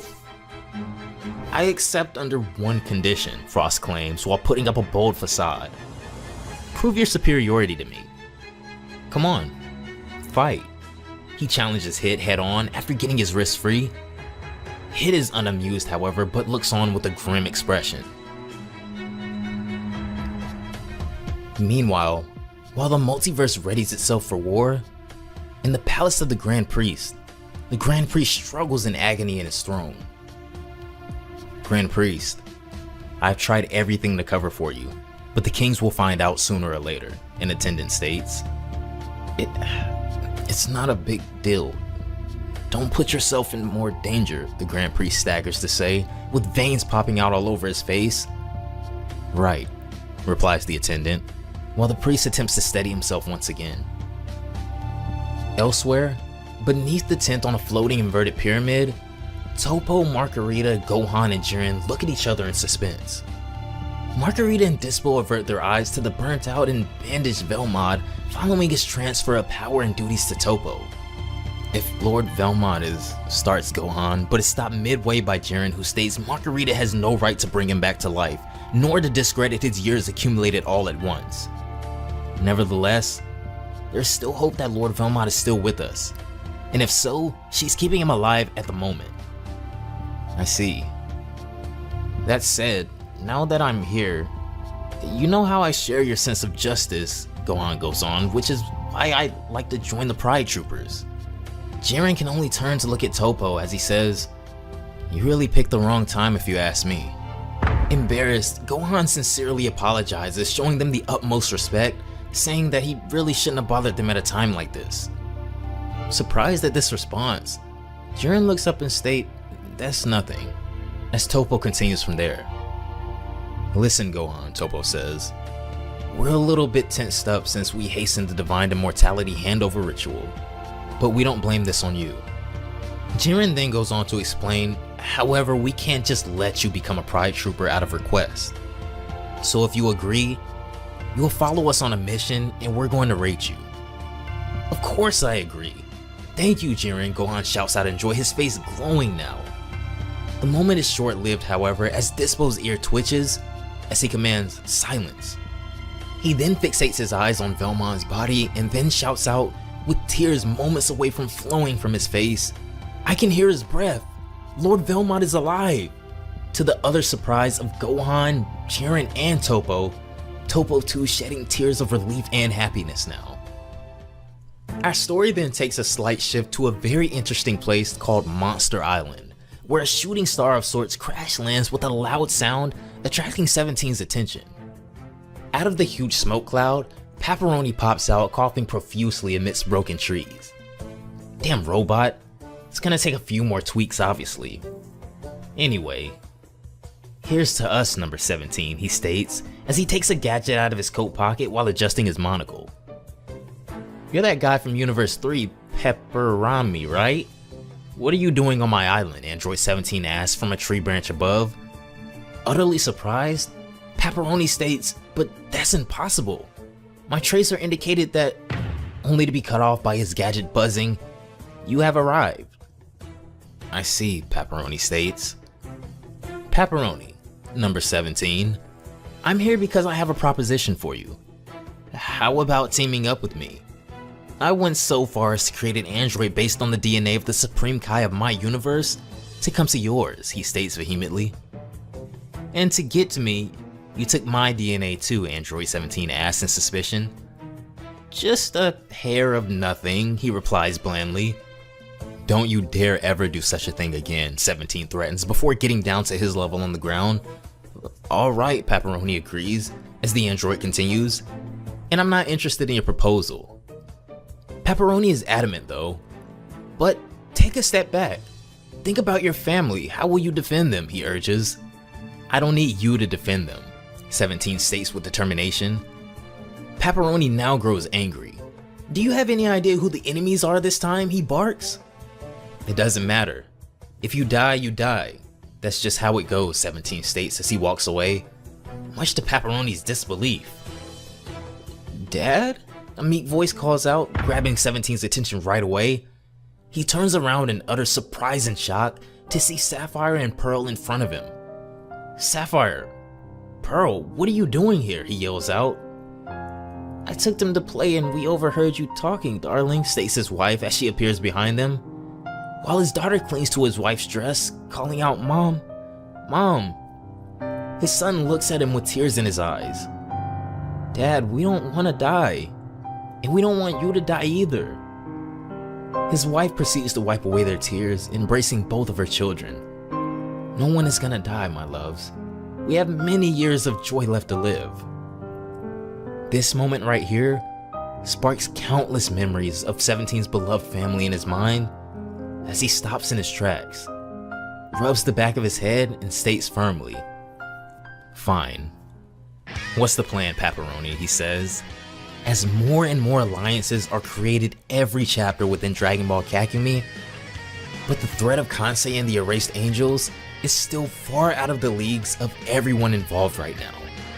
Strolling through this busy downtown area in one of his most studious outfits as Jiren and Dispo sit nearby watching is Gohan, as he makes his way to a heavily guarded tower patrolled by 2 soldiers. Hey you, like the video, one of the guys says, and I gotta agree, that was a pretty smooth time to do that. The soldiers taking notice of Gohan make no difference, however, as a group of women walk by at the perfect time, fawning over the soldiers, and within their commotion, Gohan is able to disappear amongst them. He takes to the skies to get a better look at the tower, and this is when he sees a window that seems like the perfect opportunity for him to infiltrate. As he climbs into the window, he talks into his watch, communicating with Jiren and the rest, asking which way he needs to go. Jiren tells him to go to room 128 and to take the green bottle, which will be in a small box. It's a devastating virus artificially created. Crazy. This agency wants to sell it to a neighboring country which is itself at war. Do everything you can to stop them. Such pressure, Gohan thinks to himself as he finds the room in question. If I miss, countries and even a whole continent may suffer.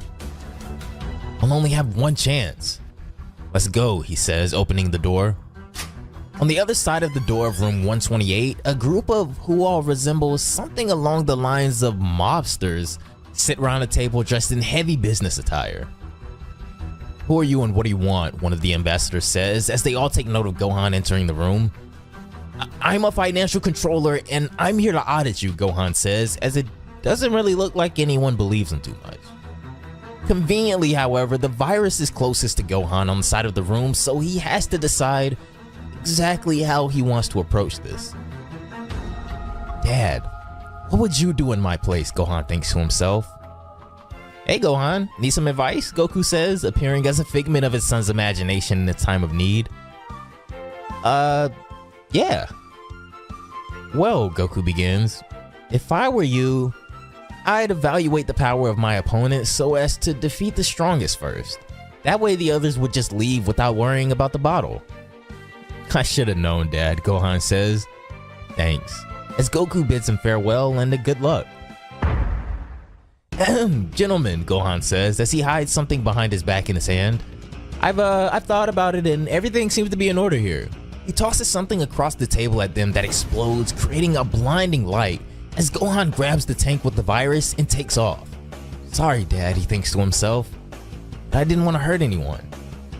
Gohan flies down the stairs of the tower and makes his way towards the exits, trying to remember the layout of this place, but this is when he pretty much gets surrounded all at once by guards and mobsters alike, as Gohan is now in a standoff with both exits cut off. So what are we doing now, Dispo says as he and Jiren continue waiting for some time later for Gohan. All of a sudden, someone buzzes them as Casserole chimes in, asking if everything is going well on their side. We haven't heard back from him in 30 minutes, Jiren says, referring to Gohan. Shit. If he doesn't answer in an hour, intervene, Casserole tells him. I was also calling to give you some news on Lord Belmont, he continues, as they're eager to know how he is. He's with me right now, Casserole replies. And this is when we see Lord Belmont, although decrepit and burnt, standing to his feet once more, telling his pupils that he's been through a lot. It's true, but it'll take more than that to bring him down. Especially since your fates were at the mercy of a devastating war that has nothing to do with you all, he says. Over on planet Crepe, Goten and Trunks are hard at work as Whis oversees their training, going at this machine with everything that they have to perfectly sync their powers. Focus, Goten, your hand was off, Trunks yells as Goten calms himself completely and focuses his power. Focus, Goten, he plays in his head over and over again. What's that thick, warm feeling, he starts. Come on, get in touch with yourself. Of course. Whis watches in anticipation as his eyes slowly open, but when they do, Goten is in an entirely different realm, in his own subconsciousness. Oh, what the heck is this door, he says, as a giant locked door towers over him in his own mind. Goten approaches the door, wondering just what's behind this, sticking his hand out to open it. I feel some sort of pressure, he says, but right before he's able to open it, Goten! 3, 2, Trunks calls out. Goten snaps out of it at the sound of Trunks' voice, telling him to just hold on a second. I saw a door like there in my head, Goten tells him, to which Whis reveals a slight smirk. What are you talking about, Trunks asks him. Are you kidding me? I don't know, Goten says, and Whis doesn't enlighten us any further about what to do, as Whis just continues supervising, smirking along. Well, anyways, without Gotenks' power, this is really harder than expected, Goten says. But I think we have to look beyond our strength. It's at this point that Whis can confidently say that they're finally starting to learn after only a month of training. The boys are starting to mature and are making excellent progress. Late night at Gohan's house, Pan is seen sneaking out of the window and taking off flying. She says that she's so excited to train. Piccolo told me to join him in the southwestern forest the day I was ready, she says. Over in the forest at the location in question, we can see Piccolo here as he's talking to the Namekians from Universe 6, Sanel and Polina. Pan will arrive in a few minutes, he says, so let's get started. Show me what you can do 2 years after the tournament, he tells them. You'll see we've developed a new technique, they tell him. Well, then stop talking and show me. About 20 minutes later, Pan finally arrives at the destination in the forest and sees them already well into their battle. This page gotta be one of my favorites out of the whole chapter because these shots of these Namekians are absolutely ridiculous. Well, I must admit, Piccolo says to them, you become very strong and you've taught me something really interesting about our race. I want to train too, Pan says, finally appearing on the battlefield as her first real training session of this caliber begins. A month earlier, as we return to the conflict in Universe 6, Hit and Frost prepare for a death battle of their own. The pressure of such a battle here rises little by little until finally bursting through the roof. The first one to attack in this fight will certainly win this battle, because at such a level, each move is decisive.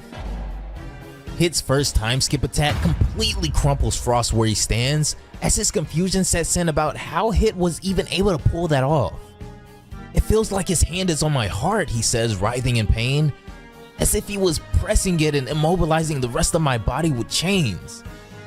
"I need to resist," he stutters, finally breaking free after a moment. Frost bursts out in laughter, saying that was really close. "I must counterattack," he says, "and I know just where to hurt him really bad." Frost appears behind Hit as he tells him that, in the end, maybe he was wrong about him.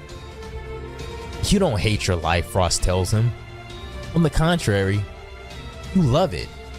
Lacerating your victims is truly your greatest pleasure." Straight to the heart. The law of retaliation, nothing more, he says, as he pierces Hit through the heart with a single strike. Hit freezes as his body goes limp, but Frost realizes that something is amiss here, as shadows appear behind him. This is when Frost turns around to see a dozen other Hits behind him. "Clones," he says, confused. But Hit tells him, "No, we're all one." Hit and all of his replicants prepare a slashing attack, firing at Frost from all angles as he's narrowly able to dodge them in time.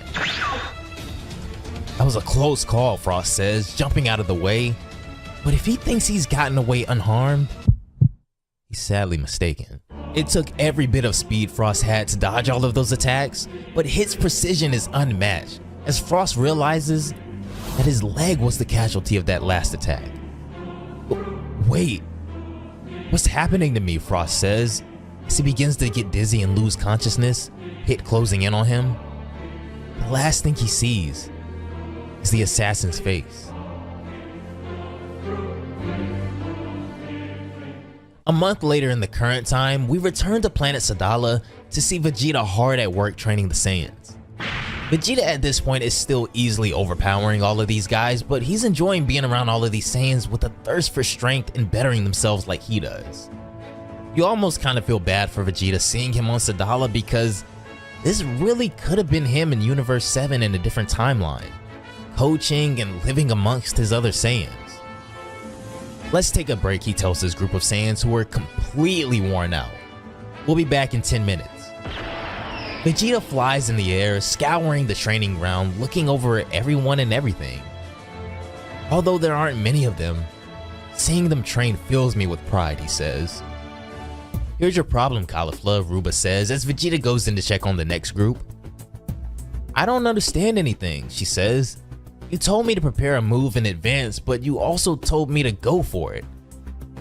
"One doesn't prevent the other," Ruba tells her. "I learned at my expense that going straight into the pile leads straight to the wall. No matter how hard I try, I can make a plan until I take action, so I started preparing plan B in the middle of the action. So you have to drive into the wall, but think about how to destroy its foundations if you don't break it in one go." "There you are, Vegeta," Ruba says as Vegeta tells him it's Mr. to you, and flies off to the next group. "Oh, keep dreaming," he says as Caulifla continues her training, trying to decipher the exact meaning of Ruba's words. In the next group, Fennel is trying to teach Broly that he has to accept that monstrous power that he has, to stop repressing it and being fearful of it and deal with it. "As for you, young lady," she says, looking at Kale now, "you have to gain confidence. You refuse to believe in your reasonings, and this is what's blocking you. You're a very smart woman, Kale. I can see that from the beginning." "Listen to what she's telling you, Kale," Vegeta says, landing next to them, "and there won't be any limits that will stop you." In the final group, Lyric explains to Kaba that in 1 month, he got to know Kaba and he can see the youth of himself inside Kaba. "You let yourself be carried away by your emotions," he tells him. "Son, a true Saiyan isn't like that. Your logic, patience, and bravery must take precedence over your instinct, haste, and doubts." "Understood, Admiral Lariat," Kaba says. This is when Vegeta calls him over, however, telling him that they need to talk for a minute. It's later that night at the old ruins that a meeting is taking place as we see Kaba and Caulifla arriving. She asks what exactly they're doing there, but Kaba says that he only knows that Vegeta requested for him to bring everybody here. Broly and Kale are here as well as we see Vegeta, who's been waiting on them. He tells them that he'll keep it brief. He's been among all of their groups today, as they know. Your respective admirals seem to have things to teach you, and that's good, he says. But as far as the fight is concerned, you're already far beyond the rest of these Saiyans. So we'll meet up every night to face each other. Now draw your best forms, he tells them all, going directly against King Sadala's wishes and threats from earlier. Instinctually, Kaba, Kel, and Caulifla all take on their Super Saiyan 2 forms at Vegeta's command, but Broly shows hesitation still. Broly, Vegeta tells him, take back that form that you had during our previous fight, no matter how out of control you may get. Since our fight, I've never taken that form again, and I only have vague memories of it, Broly tells him. Huh, I see, Vegeta replies. He then orders Kale to be the one to teach him how to control his powers better, since they have an eerily familiar hidden potential. The three Super Saiyans glare at Vegeta as he provokes them, asking if they're really ready for this. And this is when Broly finally cuts loose. If Vegeta says it's okay, then the beast can be freed. It's been quite a while since this form has seen the light of day, but per Vegeta's command, and against the wishes of King Sadala, Broly releases his ultimate Super Saiyan form, with Chapter 7 of Dragonball Kakumei coming to a heated close. As the sun shines magnificently across the training grounds the morning after, Vegeta is in the sky looking down at the ground on the defeated Saiyans below. However, there is one that's still standing amongst them. Broly is the only other one still on his feet, as Kaba, Kel, and Caulifla lay beaten on the ground. Caulifla makes a comment about, after everything that they saw last night, there was no doubt about it. Broly has the same potential as Kale. Broly has reached a height I could have never imagined, Vegeta says. The strength he possesses now is far different from when Kakarot and I first fought him. Kale, he roars, turning his attention to her next. You've impressed me tonight. You'll be a great teacher for Broly. As for you, Caulifla, he goes on next. You'll have to make that new transformation the best in your arsenal. Keep training to maintain that form and to access it more easily. So this pretty much confirms that not only are Broly and Kale obviously similar and immensely strong, I mean stronger than Vegeta's previous encounters with either of them, but Caulifla also has a new form as well, which is really interesting. She tells Vegeta to be careful saying he's proud of her or anything like that, or he might end up ripping his tongue out. He reminds her that he is their teacher for the time being, so don't think that he isn't proud of any progress that they make, to which she simply brushes it off as they return back. Later, when they rejoin the other Saiyans, it seems the entire force is already in the middle of training, as Kaba mentions to Ruba that they started much earlier than he even expected today. No one wanted to go home last night, Ruba tells him, so we pretty much just trained the entire time. I see you're all finally beginning to understand, Vegeta says as he addresses the rest of the Saiyans before him. One of the soldiers thanks Vegeta, telling him that because of him, he now feels like he can reach his full potential, and he isn't the only one here that feels that way. This is when Vegeta looks around and sees the eyes of his Saiyan brethren, accepting him and being grateful for everything he's doing for them. These are my friends and the friends of my friends, the Saiyan goes on. When I told them about my experience training with you, they regained their urges to fight as well. It's nice to finally meet you, one of the older Saiyans says, walking up to Vegeta. I'm the leader of a town about 200 kilometers away from here. I was intrigued by the story of a man who was training Saiyans, just like in the good old days. Same here, another Saiyan speaks out. I'm an ex-soldier myself. The training stories reached me as well, and I thought it's finally time to return to duty. You are all well aware of the doom that may certainly await you in the future, correct? Vegeta asks. Are you ready to take on such a risk? If we're gonna die, the old man says, we might as well fight until the very end, right? That's the spirit. That's it, Vegeta says, fired up now.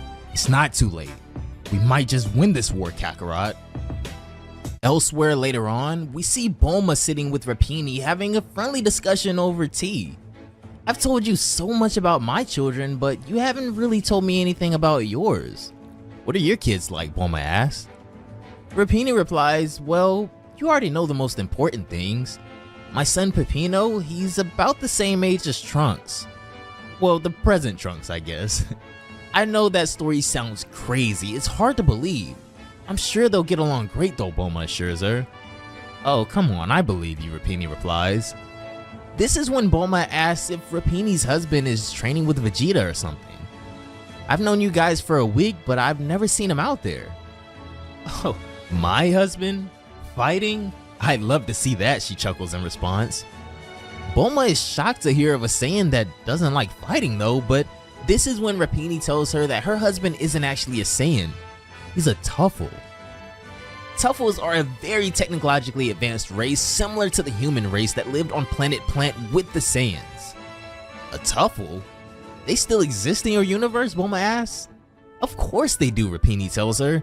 They've been living on Sadala for over 2 centuries now, and it's thanks to them that the king has lots of efficient guards close to him.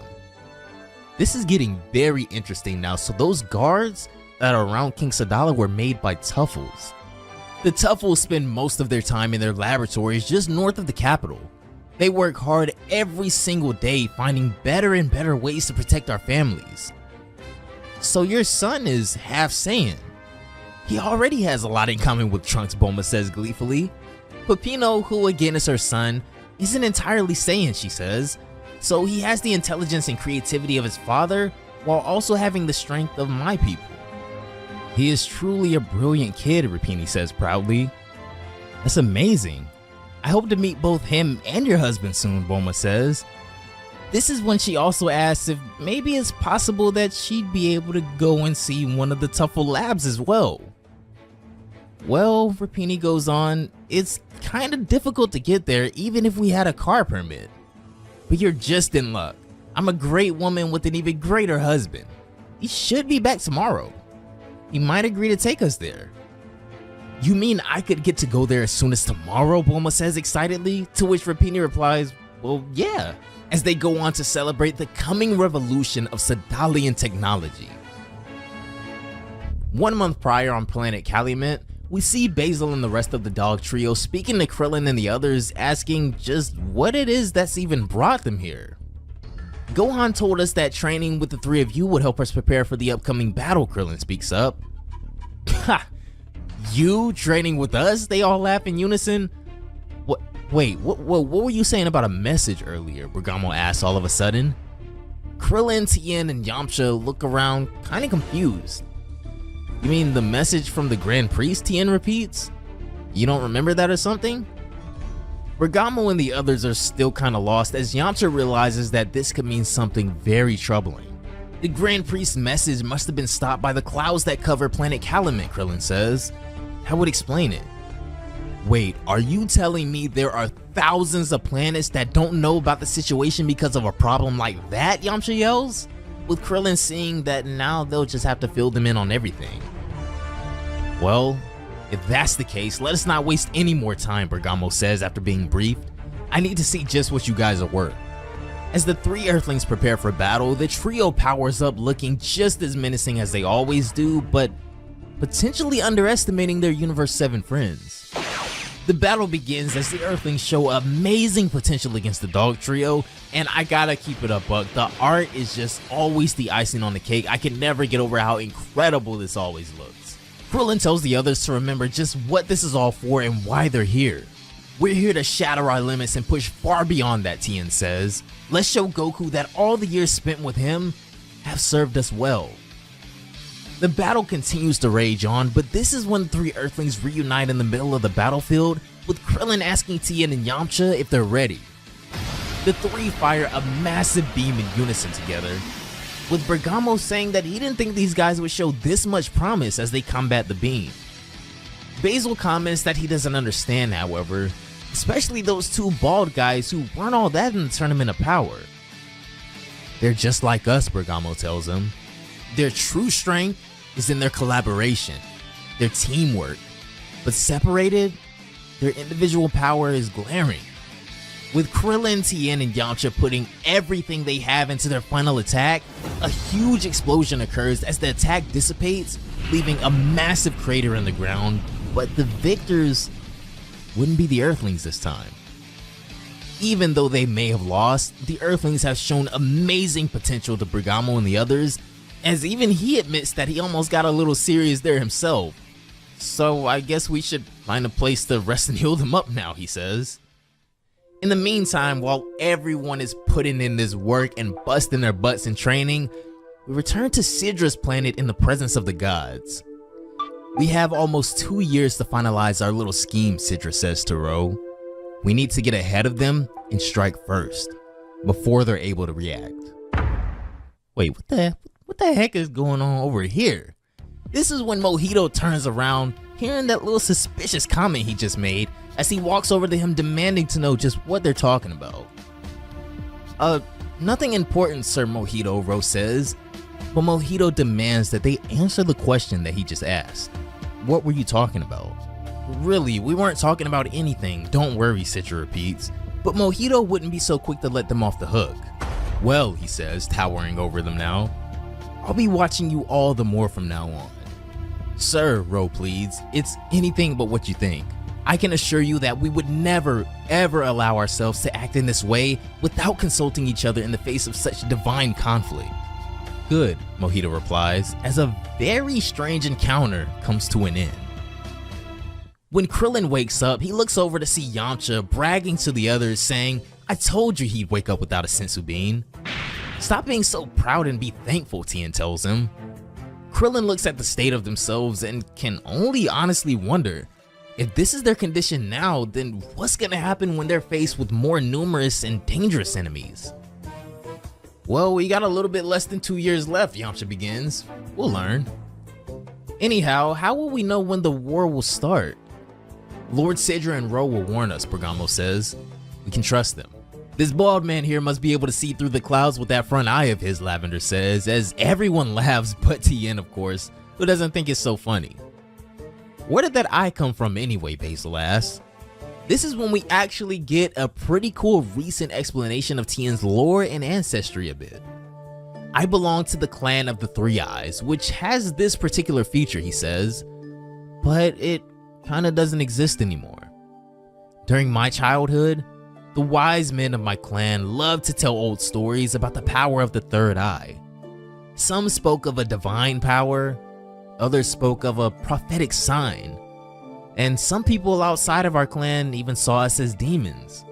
But my elders have always taught me the difference between my strength and my identity. I joined the Crane School and met Chiaotzu, my best friend, but one day while returning to my village, my family vanished into thin air. I spent years looking for them, but he drifts off. So I made the Crane School my second family. Then I met Yamcha, Krillin, and Son Goku while they were studying martial arts in a rival school to mine. But going back to my third eye, it's nothing more than a physical characteristic. It has nothing to do with any special prophecies. There's a little bit of everything on Earth. I mean, the king of Earth is a dog, for crying out loud, Yamcha comments, which, yeah. So it's not that surprising to see people with an extra eye or even not having a nose. Well, don't look at me, Krillin says, knowing that he is the only fella here with no nose. Well, we were a great team, but that may never happen again, Yamcha mentions, looking down. Why would you say that, Bergamo says. This is when a rather cold silence overcomes the room, but Krillin would proceed to explain the other part of the situation. Goku was in Universe 19 when it was sealed off, so he's not with us anymore, he says. We have to continue on without him. This is not an answer Yamcha is willing to take, however, as he fires everyone's spirits up like he does so well, telling them that Goku is still with them, in their hearts. He taught us so many things, he says, and he always proved to us that it's never too late. We will win this battle, and I'm gonna rescue Goku myself from our enemies, he goes on, as Chapter 8 of the legendary Dragon Ball Kakumei comes to a close. It is very useful for travel between universes, Paparoni says, but I still need to fix some problems. You have to wait a month before you can use it again, so it's not very practical. This is also the same bot that I used to get to Universe 7 from his native Universe 6 also, if you guys didn't know. I've been on Earth for 30 days now. We've lost enough time, he goes on, as 17 and 18 say, well, shall we go? I'm ready, 18 says as she stretches out her arm, excited to train again. For our families, we need to get back on track. This is when we see 17 crouching down as he says goodbye to his children as well, telling them to take care of their mother as he and his sister 18 take off. Marin, be sure to help your aunt, 18 says as the brother and sister leave to train together. I'm counting on you. The Shinbot transportation system is finally ready again as Pepperoni boots it up. Just enter the coordinates and the trip will be almost instantaneous. This is when two other familiar voices chime in as we see someone else approaching them before they leave. Hey there, Hercule says, with Majin Buu trailing slightly behind him. We come to you at the request of the mayor. The only electronic devices still working at the town hall are all burned out after indicating the position at Krillin's house for a brief second, the presence of some unknown device. Has the war started, or was all of that a false alarm? False alarm, Pepperoni tells him. We're simply preparing for a journey back to my world. We just activated my Shinbot. It must have disrupted the magnetic network or something. Sorry for the inconvenience. Pepperoni, scientist engineer, he introduces himself. And you are? Who am I? Hercule boasts. I'm the strongest man in the world. The strongest? Pepperoni replies. I'm sorry, but I don't remember seeing you at the Tournament of Power. Arrogant. I am the greatest Mr. Satan, world renowned for his extraordinary martial arts skills. But as he throws a punch, it's blocked by Sapphire, telling Hercule to get out of the way. He almost hit the baby. Sapphire, come on, don't be rude, Crystal says as Hercule's jaw drops at the sight of her. You're the supermodel Crystal, right? He asks. Yeah, that's me, she replies, and you're Mr. Satan, right? The famous martial arts champion. Hercule is head over heels that she even knows who he is, even though his arrogance is endless as 18 and Pepperoni just roll their eyes. All of a sudden, Majin Buu sees something he doesn't really like too much as he walks over to the Shinbot. He picks it up, flipping it every which sort of way before getting irritated and asking, what's this thingy? Buu, out of nowhere, eats the Shinbot whole as Pepperoni and the others panic from his sudden recklessness. The Shinbot begins making all these weird robo noises, but then Majin Buu begins to glow. 18 charges in, asking why does Buu always have to show up at the worst times, diving right into the piercing light illuminating from Buu, but as she almost grabs him, he disappears and she flies directly through him. I missed? Buu? Hercule asks, but he's gone, as 18 asks Pepperoni if he has any idea where they just went.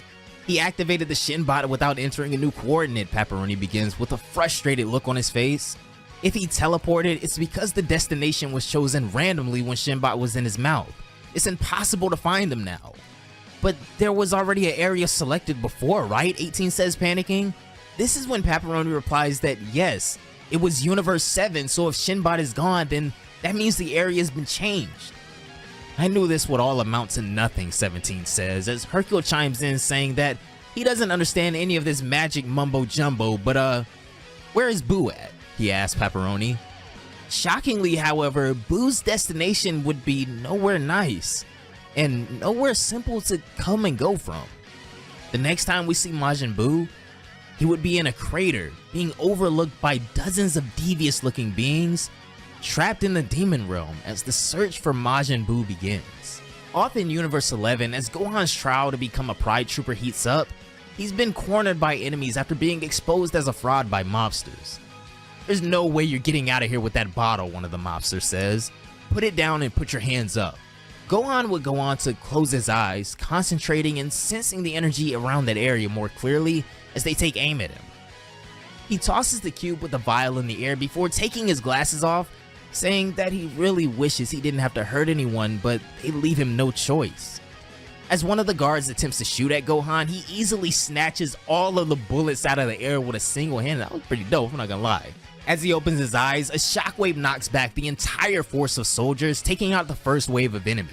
He drops the bullets from his hand and then goes on the offensive, kicking the first opponent in the face before charging at the next and landing another kick across the face. The big guy gets knocked back, sent flying as he nearly crushes his other partner standing behind him. Gohan lands on the wall, catching himself, all the while this having happened in a handful of seconds as the bullets hit the floor before the cube does and he launches himself to catch it in time. Ready, Dispo, Jiren says as they take off to give Gohan some much needed backup, assuming the plan was all a bust at this point. We'll go through the window that Gohan used. When they bust through the window, however, looking pretty spiff I might add, Jiren and Dispo are shocked. Wait, Gohan, why didn't you answer us, they ask, as they see Gohan is just fine. And he has the vial as well, safe and sound, saying that it was just truly hectic so he didn't really have a chance. Well, you've inflicted more fear than harm, I suppose, Jiren says, as they round up the criminals outside to be transported off. So I suppose you succeeded in your mission. This is when a godly drawn gang appears, asking for Son Gohan, as Gohan replies, "The Pride Troopers? Young man, you've done your duty," Kasaru says, stepping up from the middle. Moreover, Jiren and Dispo have praised your merits and bravery. You indeed have already proven yourself at the Tournament of Power, but you've now confirmed our expectations by proving your ability to serve the innocent. In short, all this talk about how you are now one of our proud brothers. Gohan has now officially become a Pride Trooper. Later that night, the Pride Troopers decide to throw a little celebration for their newest member as we pull up to a restaurant next, with everybody going crazy in front of a feast inside. Well, Gohan, Dispo begins at the table. Tell us about your family. We know your father, but that's really it. Well, I've got a younger brother, Gohan replies. He's 16 years old right now, and my mother's name is Chi-Chi. She's an exemplary mother who's always wanted me and my brother to succeed. I love her so much. And finally, I'm married to a woman named Videl, and we have a beautiful daughter named Pan. You have a daughter? Dispo replies with his jaw dropped. Congratulations, Gohan. She must be the cutest. You have a picture? Gohan pulls out his wallet to reveal a picture of his beautiful family, as it seems like he and Dispo just made a personal connection here. You're all magnificent, he says after looking at the picture. Wait, I'll show you mine too. Oh, you're a dad too? Gohan asks, as Dispo proudly takes out his wallet as well. Aren't they just the cutest, he says, showing a picture of him with about a dozen baby purple cats. Wow, Gohan says, chuckling. You have a small family, I see. Yep, Dispo says proudly. This is the last litter. I'm very proud of it. Wait, you mean there were other litters? Gohan asks, as Dispo seems to have a couple dozen kids. All of a sudden, the door begins to creak open as someone else arrives next. This is when Belmont, all dressed up for the occasion as well, walks in with Topo saying that he's crossed paths with Death, but the current between us wasn't very strong. So I decided to come back, he says, grinning, as I can only imagine what he has planned for the Pride Troopers, with the addition of Gohan now. Back on Planet Crib, we return back to the strenuous training Whis is putting Goten and Trunks through, but these boys are both prodigies in their own right. There's nothing we can do, Trunks says. You can only rely on that weird door you saw in yourself, and know it. So I gotta succeed, he says, as it seems that for the first time that I know of at least, Goten has momentarily surpassed Trunks. You'll get there, Trunks, Goten tells him. If I made it, there's no reason you can't. Okay, Trunks says, calming himself and closing his eyes. I have to do it. I have no choice. He takes a deep exhale as his concentration intensifies, and this is when all of a sudden, a warm feeling overtakes Trunks as he opens his eyes. Did it work, he asks, as he hears Goten calling his name. Trunks, can you hear me, he asks. I think you made it, but I can't see you. However, Trunks confirms that he can at least see the door, and he says he thinks that they should try and open it. Come on, you can do this, Goten thinks to himself. You have to find a way. All of a sudden, wait. In the reflection of the gilding on the door, I see Gotenks, he says. Hold on, me too, Trunks replies, as Goten plays around in the reflection, saying that Gotenks mimics everything he does. But this is when they notice something weird at that exact moment. They somehow end up seeing each other instead of Gotenks for a moment, which gives Goten an idea. Yo, Trunks, on the count of 3, raise your right hand and spread your fingers, he says, as they count to 3 and then both simultaneously raise their hand and spread their fingers. I see you right behind the door, Trunks says as it begins to creak open, revealing a blinding light. On the inside stands the silhouette of Gotenks as they walk in to check it out. You're really Gotenks, Goten asks. Aren't we supposed to face our demons behind this door? This is when it hits him though. Wait, I get it now. Our demons, or rather our demon, is him, Goten says as Trunks agrees. With fusion, there's no need to really calibrate to each other. Everything works automatically. No additional teamwork needed after the fusion's done. So we have to read each other without relying on that to do so. This is when they return to the outside world fired up, knowing exactly what they have to do now. As they throw that next punch, Goten and Trunks, even if only for a brief moment, achieve perfect synchronization of their power without the fusion, and this would cause the machine to break finally. Whis looks stunned himself that they were able to pull this off so fast, as the two boys stand exhausted, destroying the device. Ha! Too easy, Whis, they both say, throwing up a thumbs up. You're gonna have to train us harder the next time. But the boys faint from exhaustion before finishing their sentence. Good, Whis chuckles, amused but